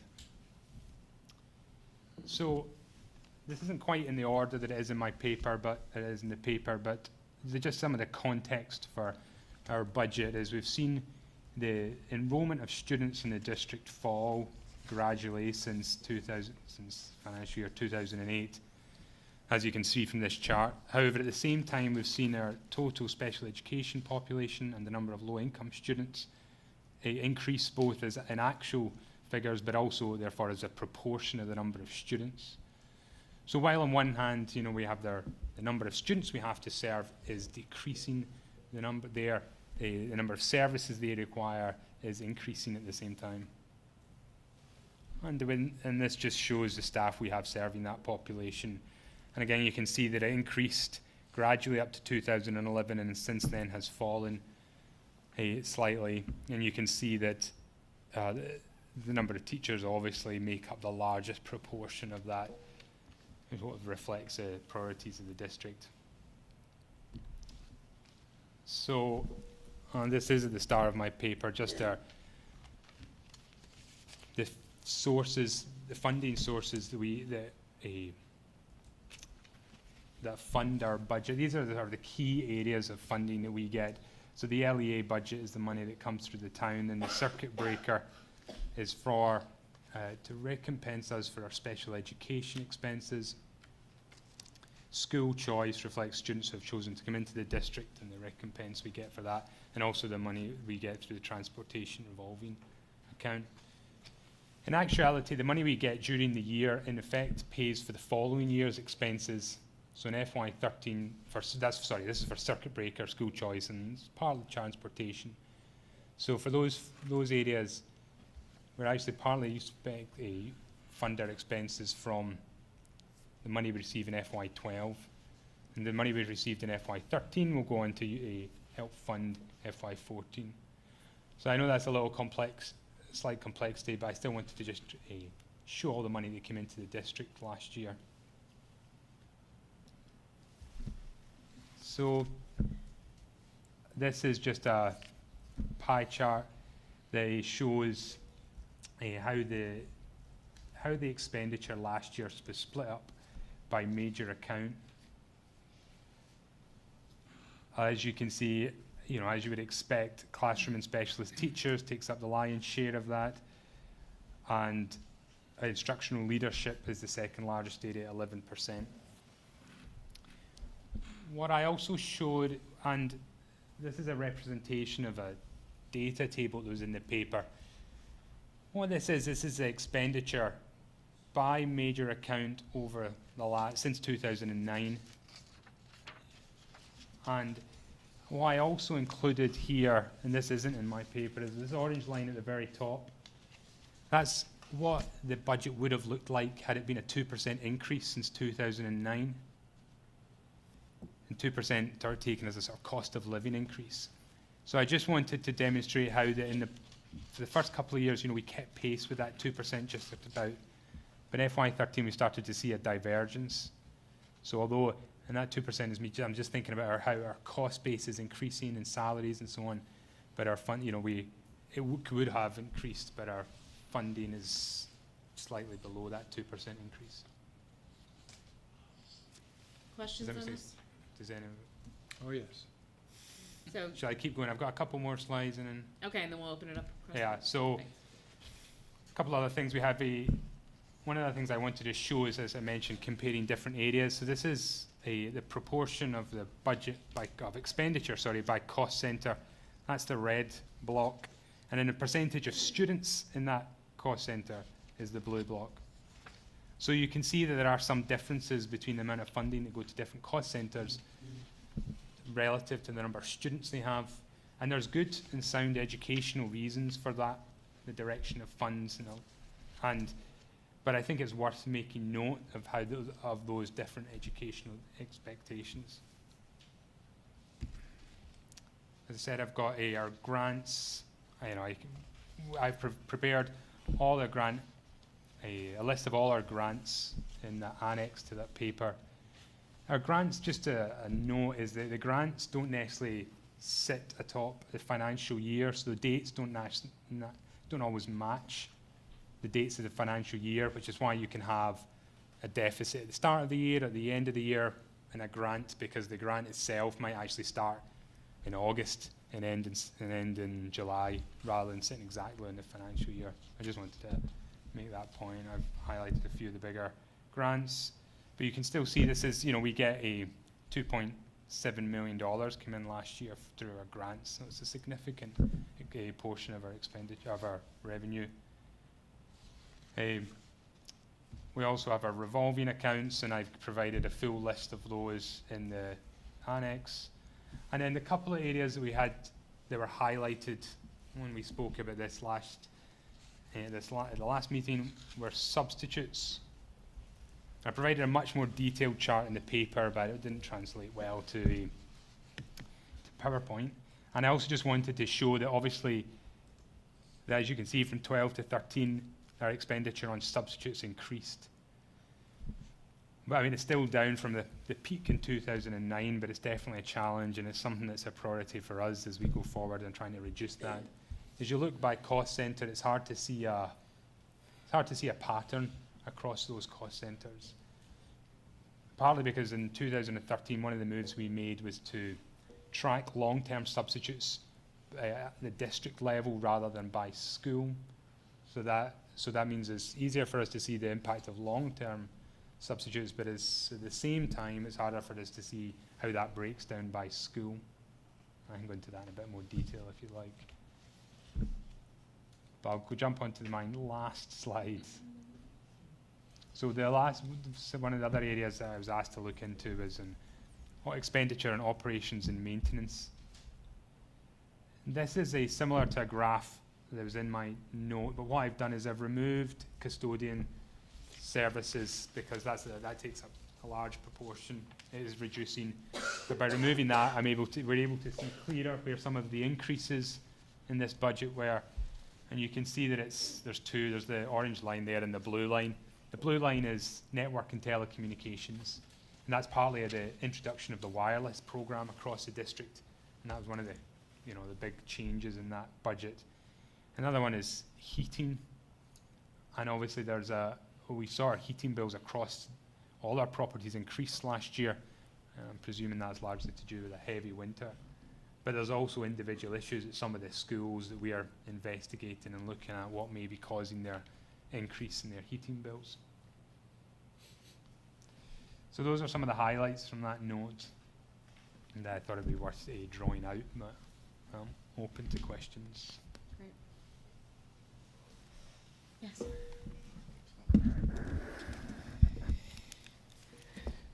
I'm going to put on my Jeff Sweat hat because I'm troubled too by the substitutes.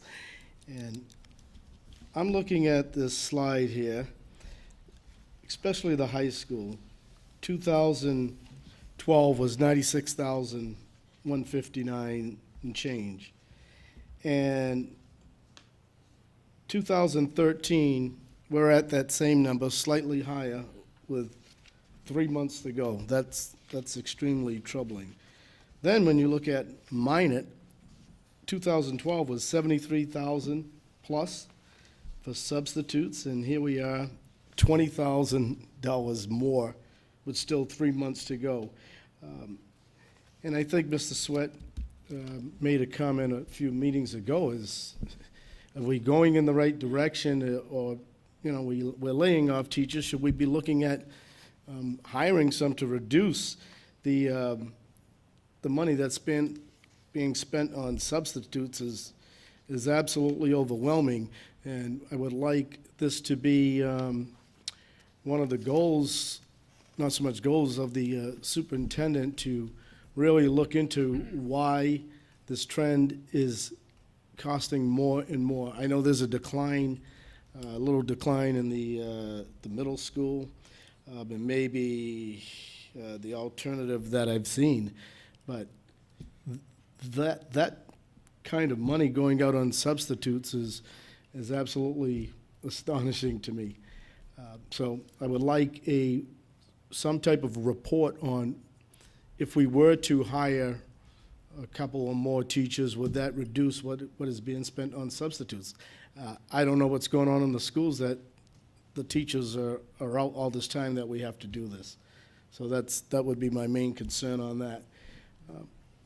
The other thing, I don't know if, I don't need an answer on that now. Okay. That's just something I would like a report on down the road, Ms. Chair. The other thing, I guess I'll save later because he hasn't addressed it. I just have a question on what is considered activity accounts. Would you prefer I hold that to the end? Or? Activity accounts, first of all, Ms. Whiteside did a great job on a report, and then it addressed something that I was concerned about, activity accounts, that they've never been part of our report. And when I see a report that DECA has received over $36,000 in a couple of years, I have concerns as to, we're not talking about $350. That's a lot of money. Why aren't these numbers including in an activity report? Because, we go way back to an issue before with athletics, and I think it's important that the activity accounts should be part of this report, as to money coming in, what is being spent out. I'm talking $36,000, and that's just 2 years. So I'd like to know why that's not included in the report.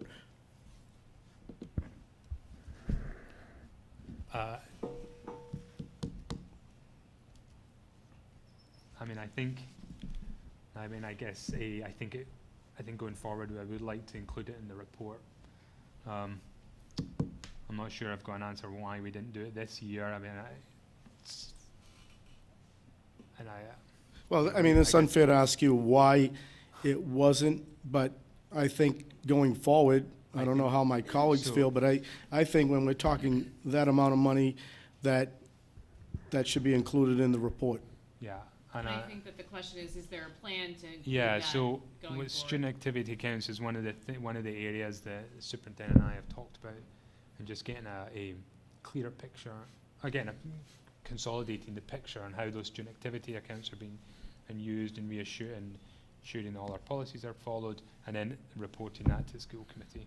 So I think that's, along with the revolving accounts, the grants, I think it'd be a good inclusion. Okay. I'm good for now, thank you. I also want to make sure you're aware that I'm expecting a full audit of the West Wareham Academy store.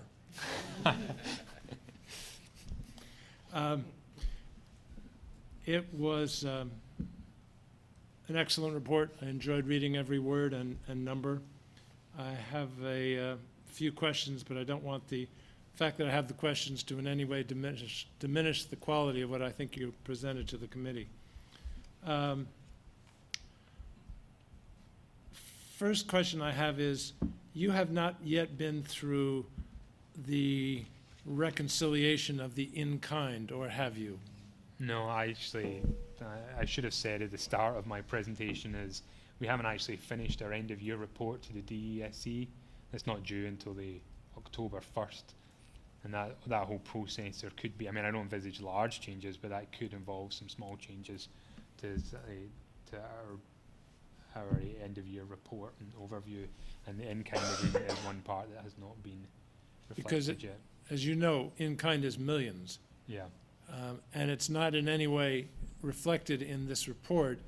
And I think it would, my guess is if someone looked at that pie chart, for example, and looked at the category marked, I forget exactly what its descriptor was, but insurance and a few other things, they would think, wow, that's not much of the pie chart, but in fact, it's not even included in those expenses, and yet it's a huge expense. So I think it would be beneficial in the future to somehow incorporate the costs that are included in-kind in that report, because I think it would give a fuller picture of exactly the costs that we bear, and most of that, of course, is health insurance. Yeah. Okay, I've highlighted things as I went through. The next question, you make the statement, the revolving account, this is in reference to the transportation, keeps money received from other districts or organizations which use our buses. You realize that most of the money coming in is actually intra. It's coming from the LEA to transportation. Yeah, but also the McKinney-Vento money, which is a big chunk of that as well. And which is a lovely new addition. Yes. But I was.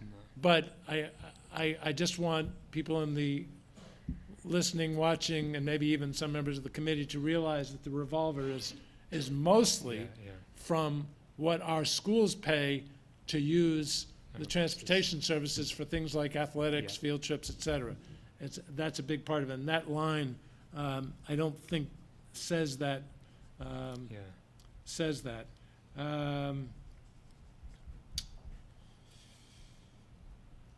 You make the statement, school choice revenue, along with the circuit breaker, is relied upon to, quote, close the gap. Could you tell me exactly what you mean by that? Well, I think. Or was that the superintendent's phrase? I take full responsibility. Excuse me? I take full responsibility. Oh, okay. She does have editorial privileges, I assume. Oh, well, I mean, I think, I do. That's what yeah, I of assume. course, of course.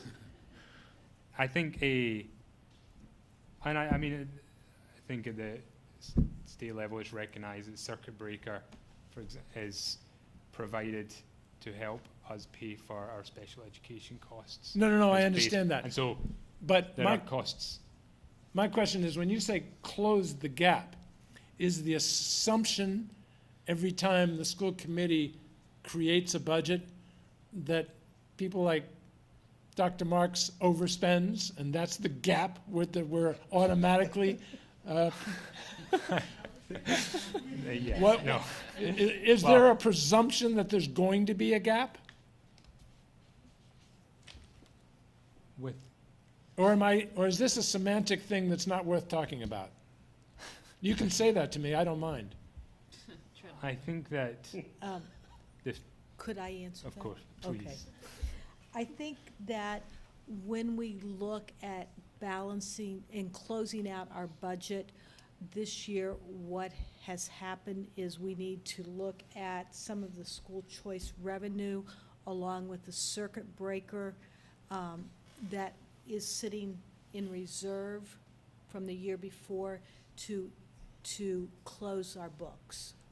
But I took that to be a generic statement, not a unique statement. Are you saying it's a more unique statement than generic? I am.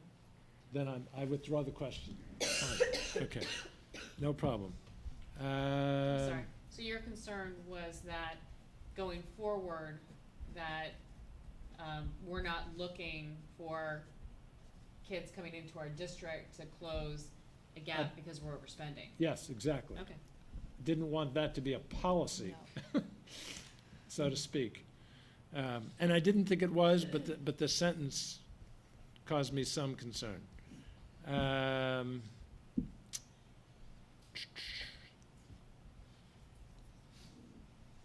There were some differences there were some strange surpluses.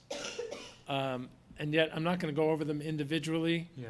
First of all, they weren't your responsibility or our superintendent's responsibility, but they were surprising to me, but I'll leave them alone because I'm not sure it's worth the time to go over them. The definition of instructional leadership as compared to administration, I think is worth elucidating. Could you break that down for the committee and who's ever listening? Yeah.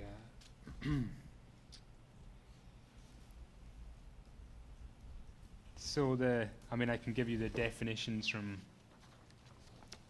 the school papers, but instructional leadership costs represent any instructional activities involving the teaching of students, supervising of staff, developing and utilizing curriculum materials and related services. Sounds like So a lot I of... think it's a degree of a proximity, is how I describe it, to the student and to the service. So a good example of an instructional leader would be a high school department head, for example. Exactly, yeah. Okay, to be redundant. Okay, and an assistant principal would fall into administration Exactly, principal, because they're not assistant quite as principal. close to the classroom, Yeah. in theory. In practice. Exactly. Okay. Okay. Just wanted to be clear.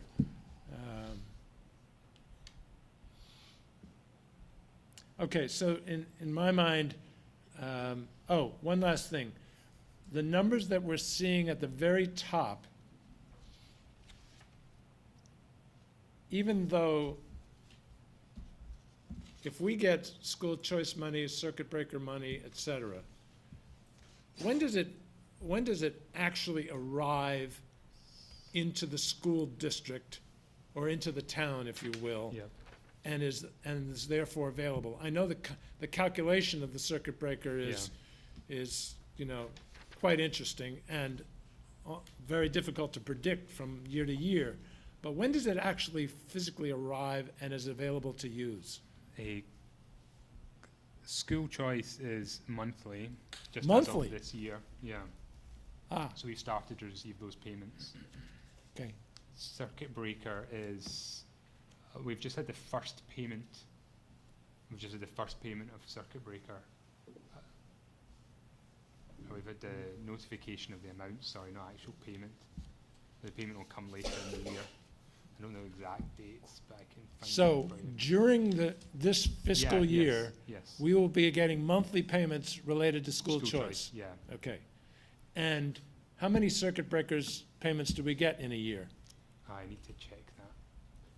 2, 3, 4, that? 4, quarterly, I think. Think it's quarterly? Yeah. And it's for the period that we're actually providing services, correct? No, it reflects last year's special Ah, education. that's, Yeah. okay. So we're going to be getting quarterly payments in FY14 Based on our based upon FY13. experiences in FY13. Exactly. Boy, the state's incompetency is extraordinary. They can't figure out, based upon last year's data, how much to pay us, and they spread it out over a quarter in 3 or 4. Yeah. Quite remarkable. Okay, so even if we wanted to use circuit breaker money in FY14 for services provided in FY14, we don't get it.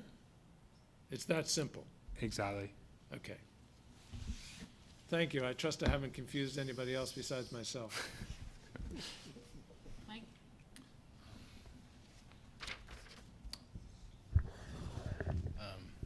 You might think I have a lot to say, but I don't. The numbers have been out for a while now, and I've talked to you and Ms. Shaverhood about quite a bit of it beforehand. I thank Jeff for bringing up the instructional leadership, because I meant to bring that up last time. I mean, it's not necessarily instructional leaders. It's half of them. Yeah, yeah, but not all of them, because we just started doing that, and but yet that recently, last couple of years, right? Well, actually, I take it back. The instructional leaders, the other half of their duties are interventionists, and that's a good question. Are interventionists considered instructional leaders? No. No. So that means half of it are going into classroom teachers, Yeah, and the other half are going into instructional leadership. No, I just remember, like, we just kind of sort of implemented that in the last few years, but yet there's been a significant number there years prior, and it's good that you mentioned that as department heads and such. I want to also give some kudos to Kenny for mentioning the activity accounts.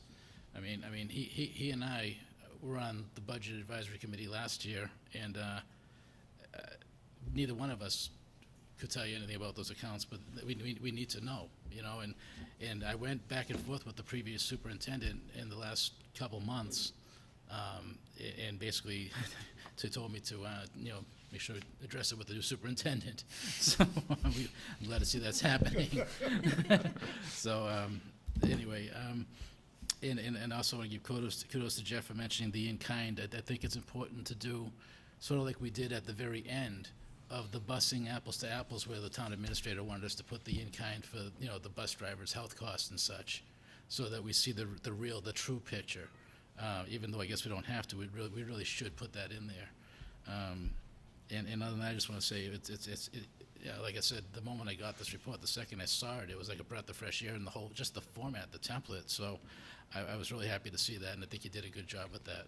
And I mean, I could have some criticisms, but I'm just looking at this as a quote unquote a rebuilding year. So I'll look forward to the report next year, and I think we got the ball rolling in a positive direction here. Excellent. Thank you.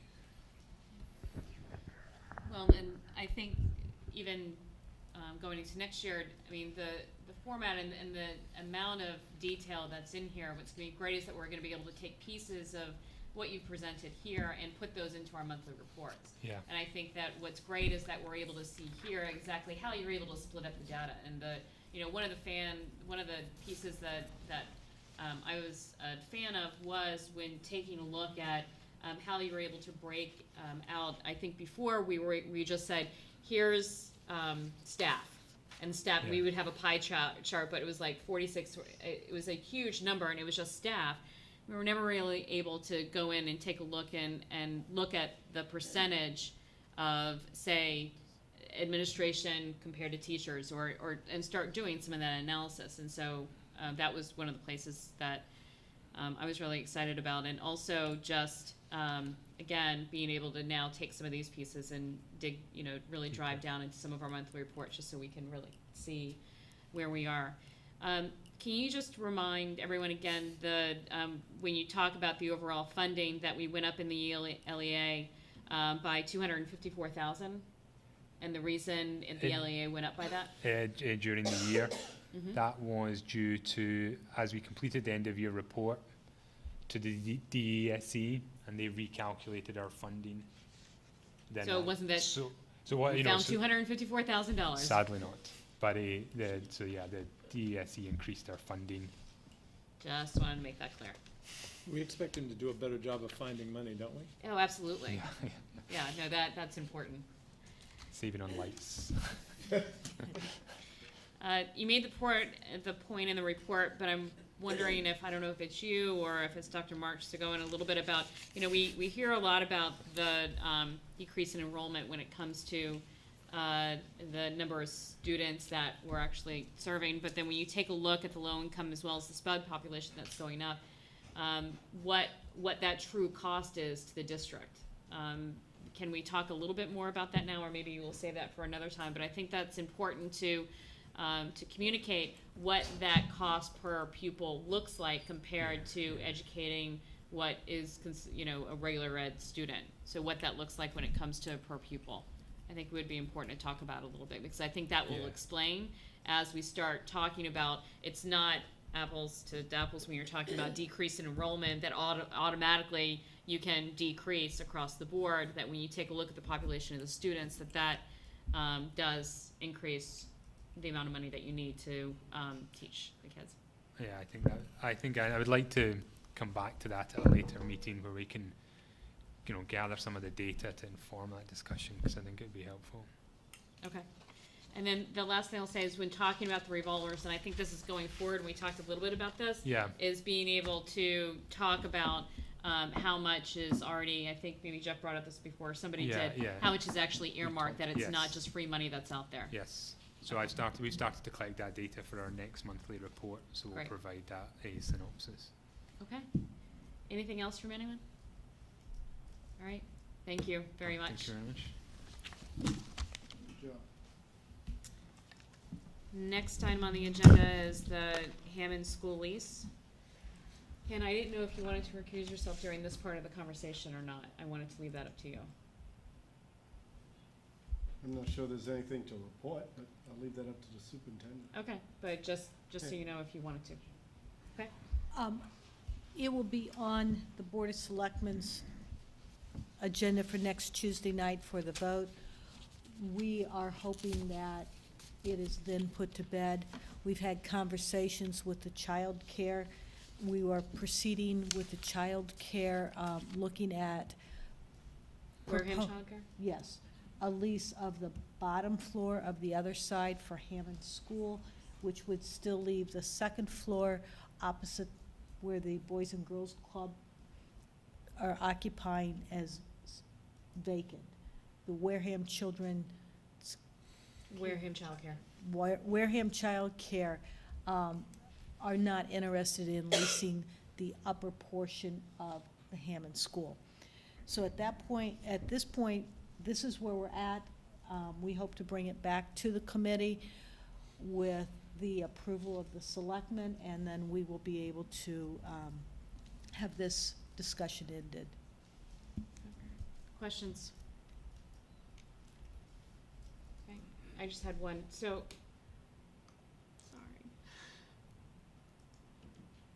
sorry. I don't think I'm going to engage from the audience in discussion on this. Only because it's not precedent. It's usually during public participation. Is there a question that you had? Yes. I'll allow a question.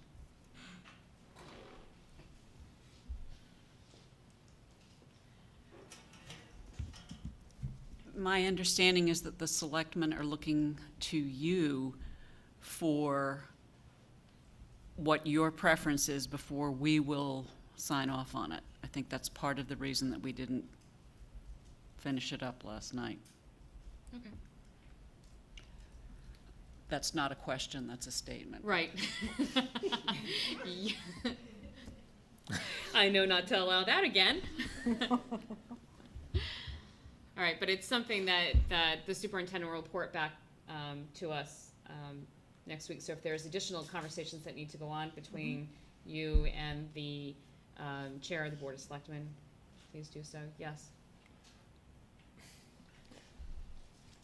The vote is scheduled by the Board of Selectmen, you said, this coming Tuesday?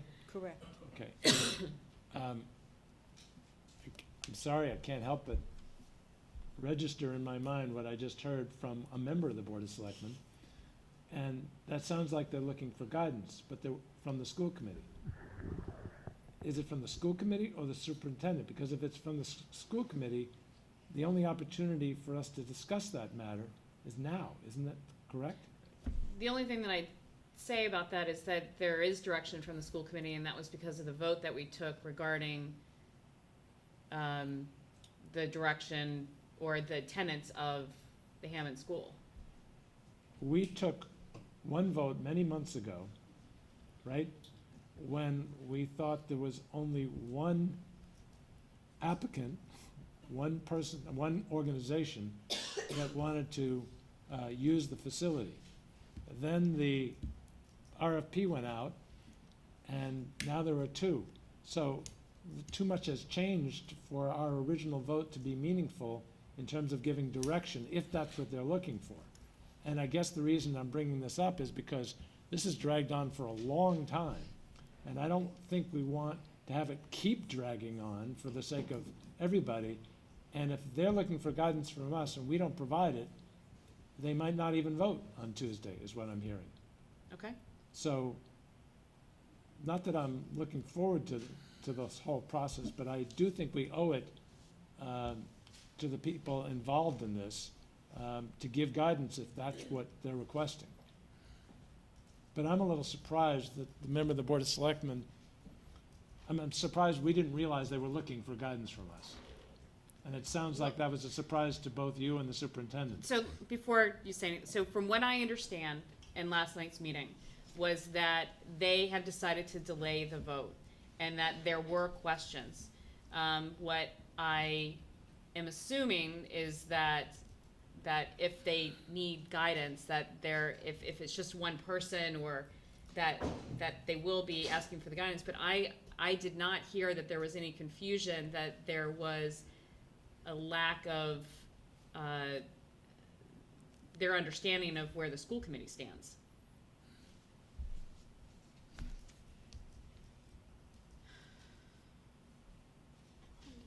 Yeah. Yes. Sort of on Jeff's point, to the superintendent, what we voted on originally, has that lease changed materially? I mean, in the negotiations? I guess not, judging by the look in your face, that nothing's changed. So that vote would stand, I would think. I mean, that's our direction, that we approved that lease. The lease with the Boys and Girls Club is what we voted on and what we approved.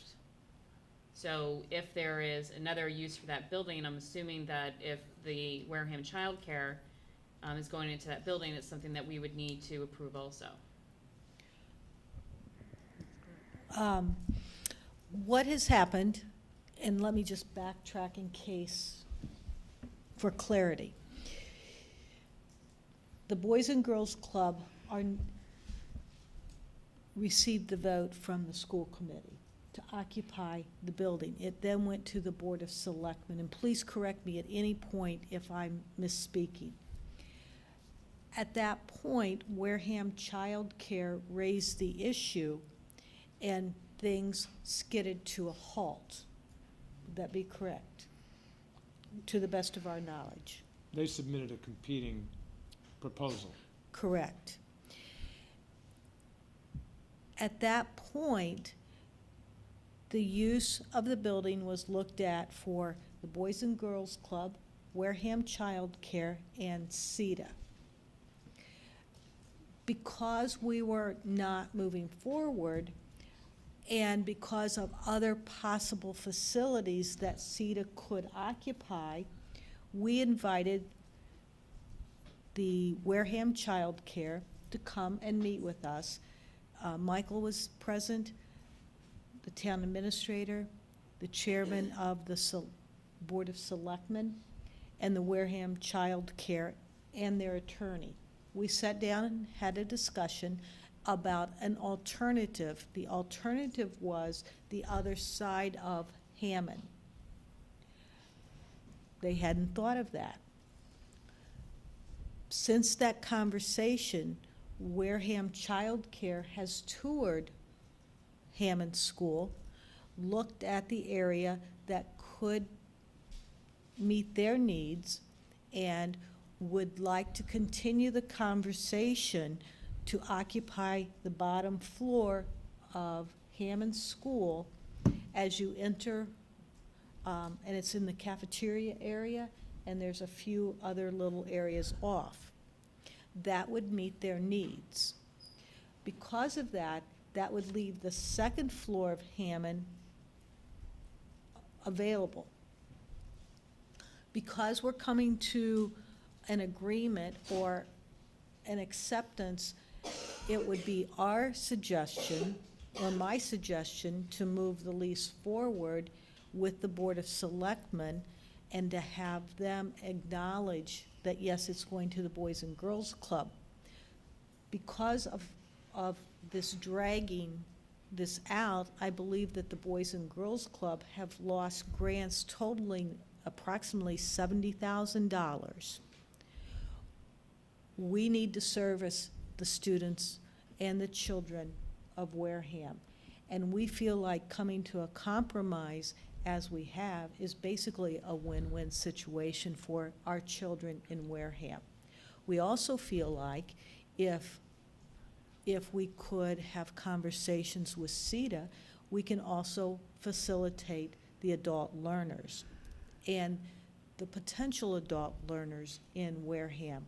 We're just trying to come to the table to have that discussion. And if we can come to the table with everyone, we feel like we'll have a win-win for everyone. Yes.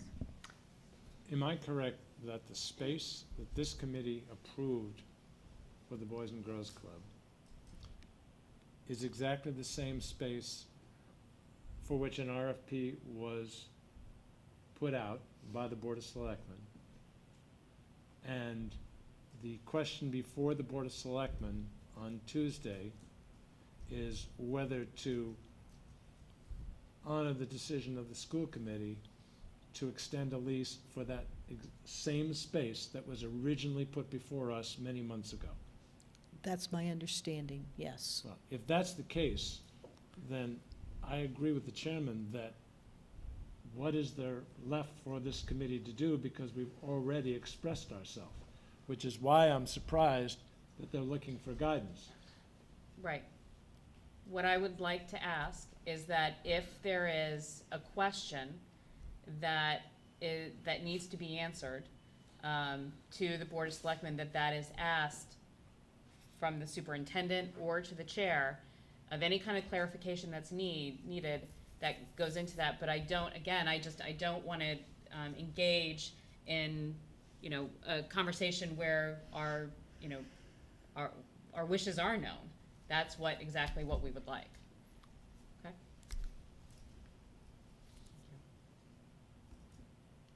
Yes? No. All right, just, I had shared your concerns too. I heard the word alternative, compromise, but hopefully it doesn't impact what was decided upon here. If it doesn't, then that's what we decided.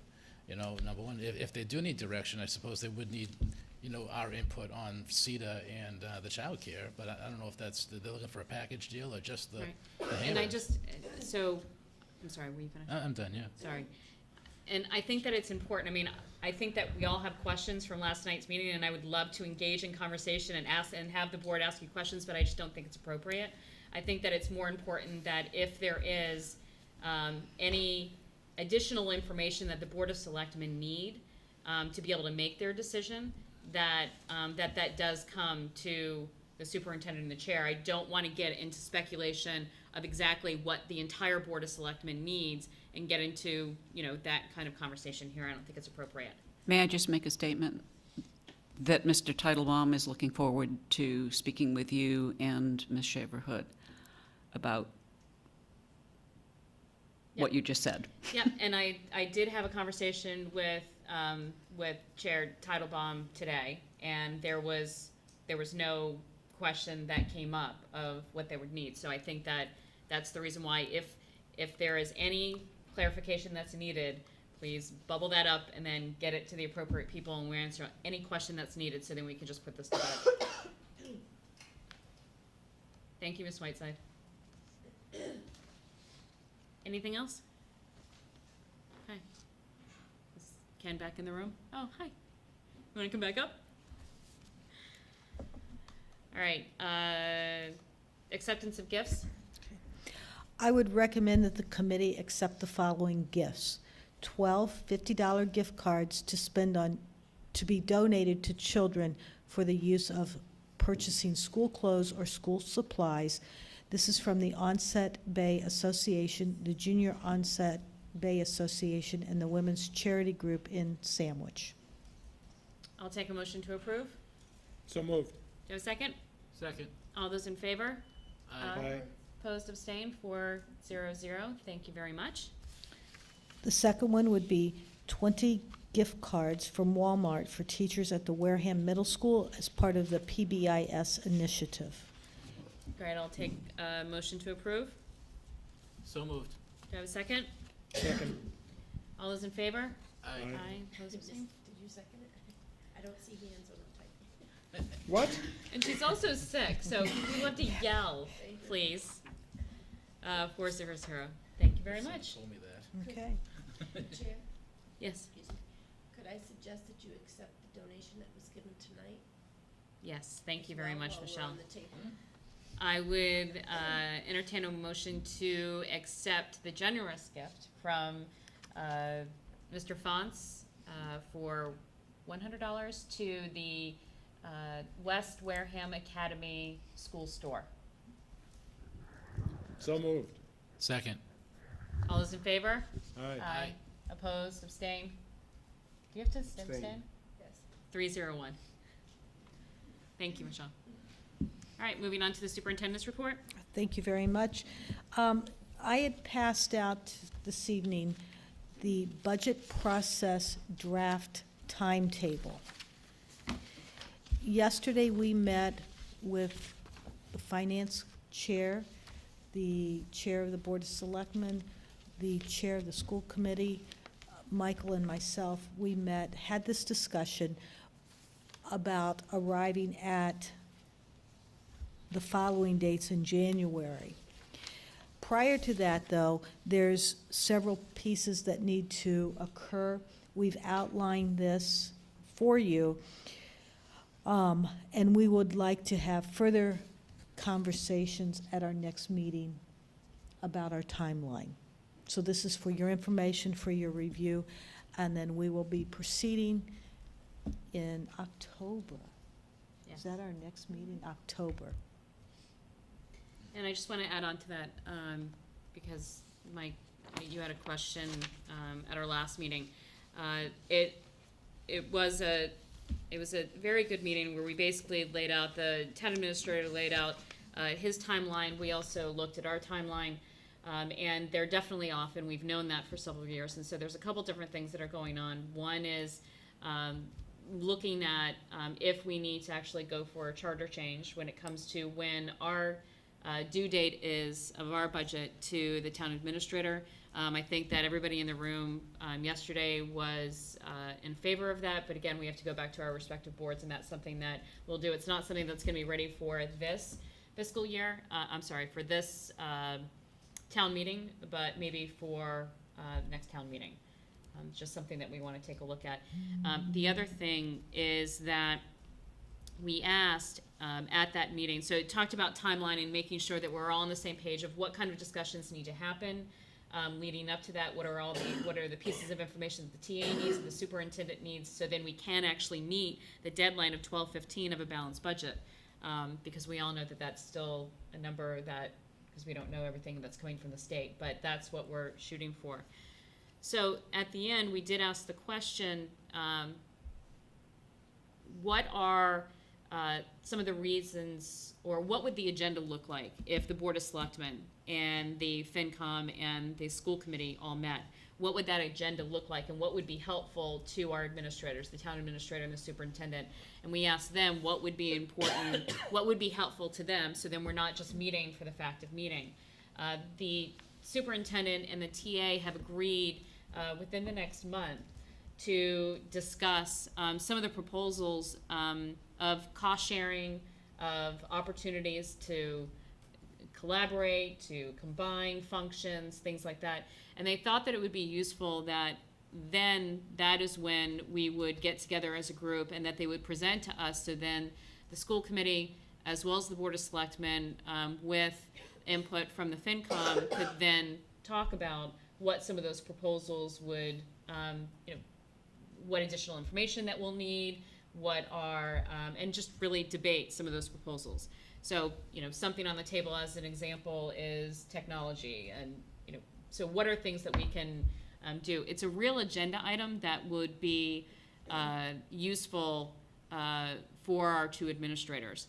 Other than that, at this time, there wasn't a real agenda item for us to meet immediately, because what came out of that meeting is this proposed timeline, as well as that you guys are going to review, as well as the town administrator's timeline that we know because it's part of charter.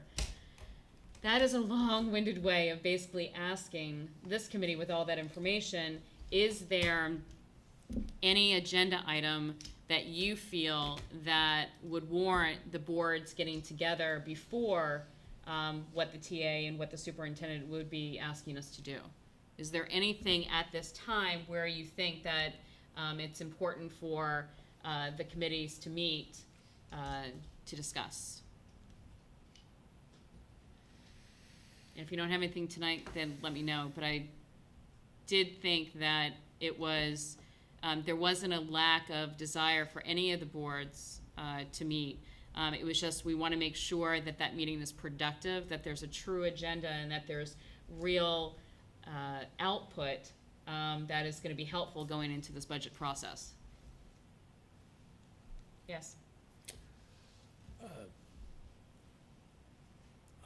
I applaud the general idea of the town administrator and the superintendent getting together, seeing what they can come up with that would have a significant impact on the budget process, savings, revenue, whatever, and then coming back to the combined bodies for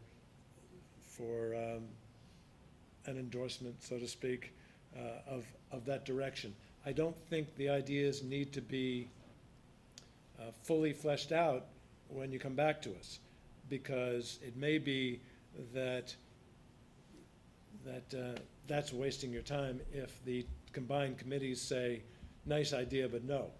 But I think, but if you and the town administrator can get on the same page about things that might have a significant, perhaps not just financial, but maybe even functional, the positive impact on the town and the school district, I think getting guidance from that joint committee would be very helpful. I can't think of anything that, at this point, that I could add to that agenda that I wouldn't myself construe as micromanaging, and I don't want to go there. I'd agree about, I can't think of anything offhand that is pressing that needs to be done before that meeting. But moving forward, so you all get together, come up with an agenda, and then we'll all meet as full boards combined? Yes. Well, I don't even think that there is a need for that group to get together to talk about what the agenda is. No. I think that the TA and the superintendent would come up with the agenda, Right. give it out to their boards, and then you'd be able to provide feedback into that agenda. Right, so when are we meeting together? That the superintendent and the TA need to get together first. They said that they were going to do that in October, and then from there. and then we'll decide on where we can meet. And I can understand that there was a desire after our last meeting for the boards to meet. But I think that I was very clear on the fact that I did not want to meet just to meet. And so I'm not putting the timeline on this. I want to be able to have a productive meeting, not just meet a timeline coming out of that. Because from that meeting, yes, it was all feel good and we were ready to go, but we didn't have our new administrator in place. And so there was no reason to be able to talk about any kind of budget issues without the new superintendent in place. Okay, all right. And we're still living with the 12/15 date, whether we like it or not. That hasn't changed whatsoever. Not until we make a charter change.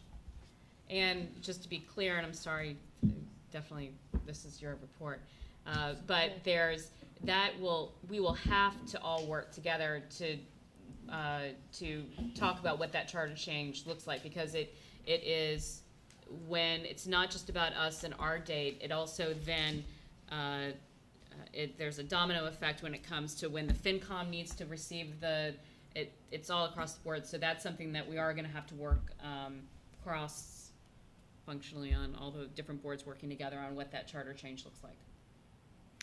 When would you envision the first, maybe I should be asking our superintendent this, when would you envision the first meeting of the Budget Advisory Committee? Very soon, Okay. very soon.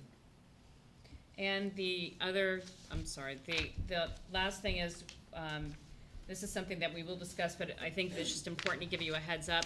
When you take a look at our meeting date schedule, something that we might consider is moving the budget presentation, and the superintendent will talk more about this, but I think just to give you a heads up that it does also affect our meeting date schedule, that one of the meetings, which is the January 8th budget presentation, which is that full day presentation where the principals come in, and that we do have some members of the Board of Selectmen there, they're invited, as well as the FinCom there. We might want to move that up to December, but again, that's just a heads up. We'll get more information from the superintendent when she fleshes out all these dates with Michael and the TA.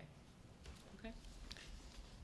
And I'm not going on with the budget. I'm not sure in the past if you've had discussions prior to developing the budget.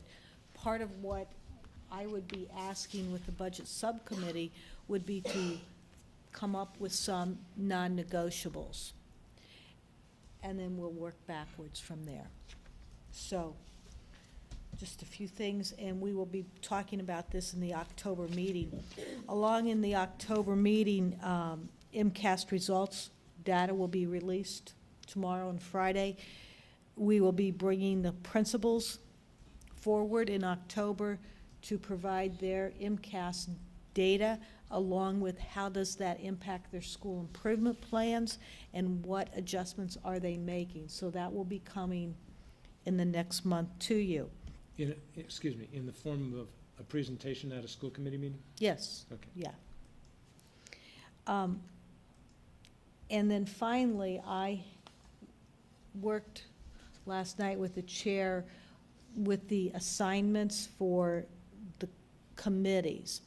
And the reason why I'm bringing this up is, if you'll notice, the one at the top is the Superintendent's Advisory Committee.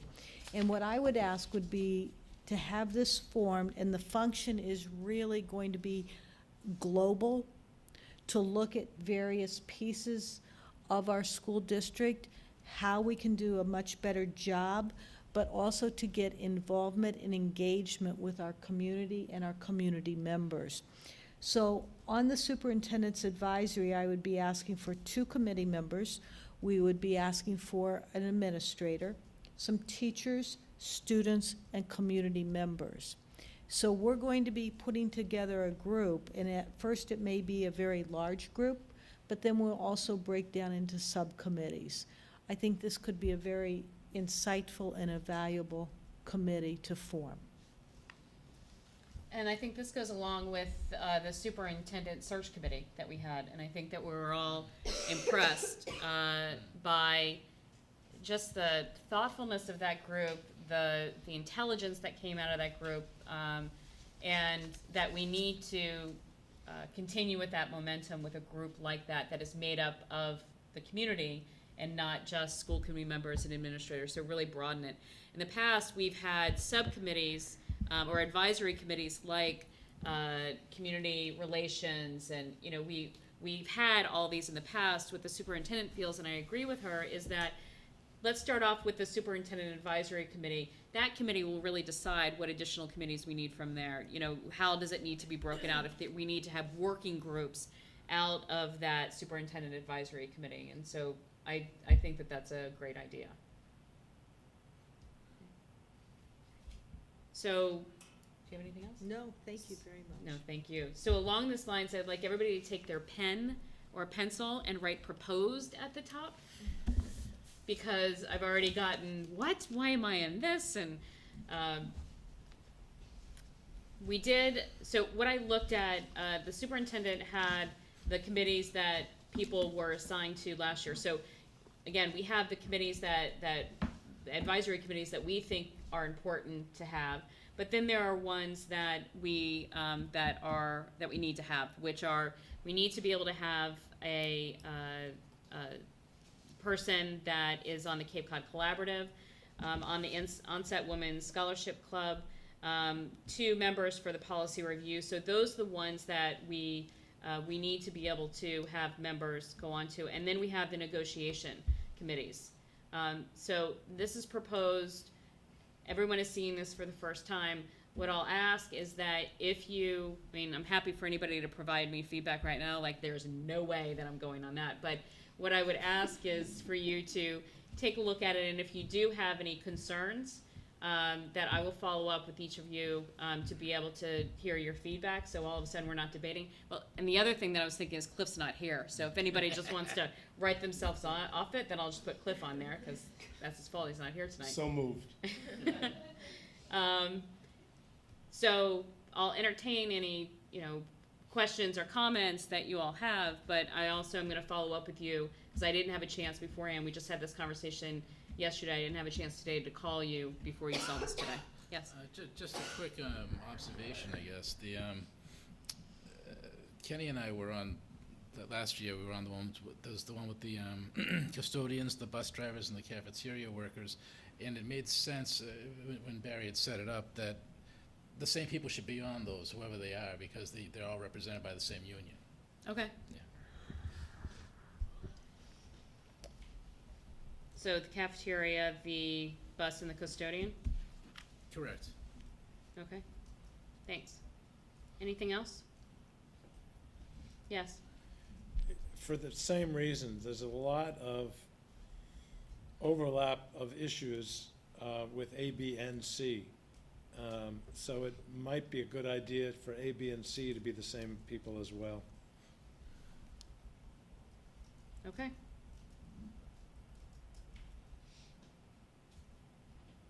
Anything else? I think Mr. Sweat and Mr. Flaherty would be perfect on the superintendent's advisory committee. Okay. So that's a recommendation. Great. You sure you don't want to put Cliff on that too? He's not here. No, I just crossed him off everything I'm tied into with him, so. Excellent. Okay, great. And I'd be okay with that, by the way. Okay, thank you. Anything else? No. Okay. Is there any other business? I will take a motion to adjourn. So moved. Have a second? Second. All in favor? Aye. Thank you very much, everyone.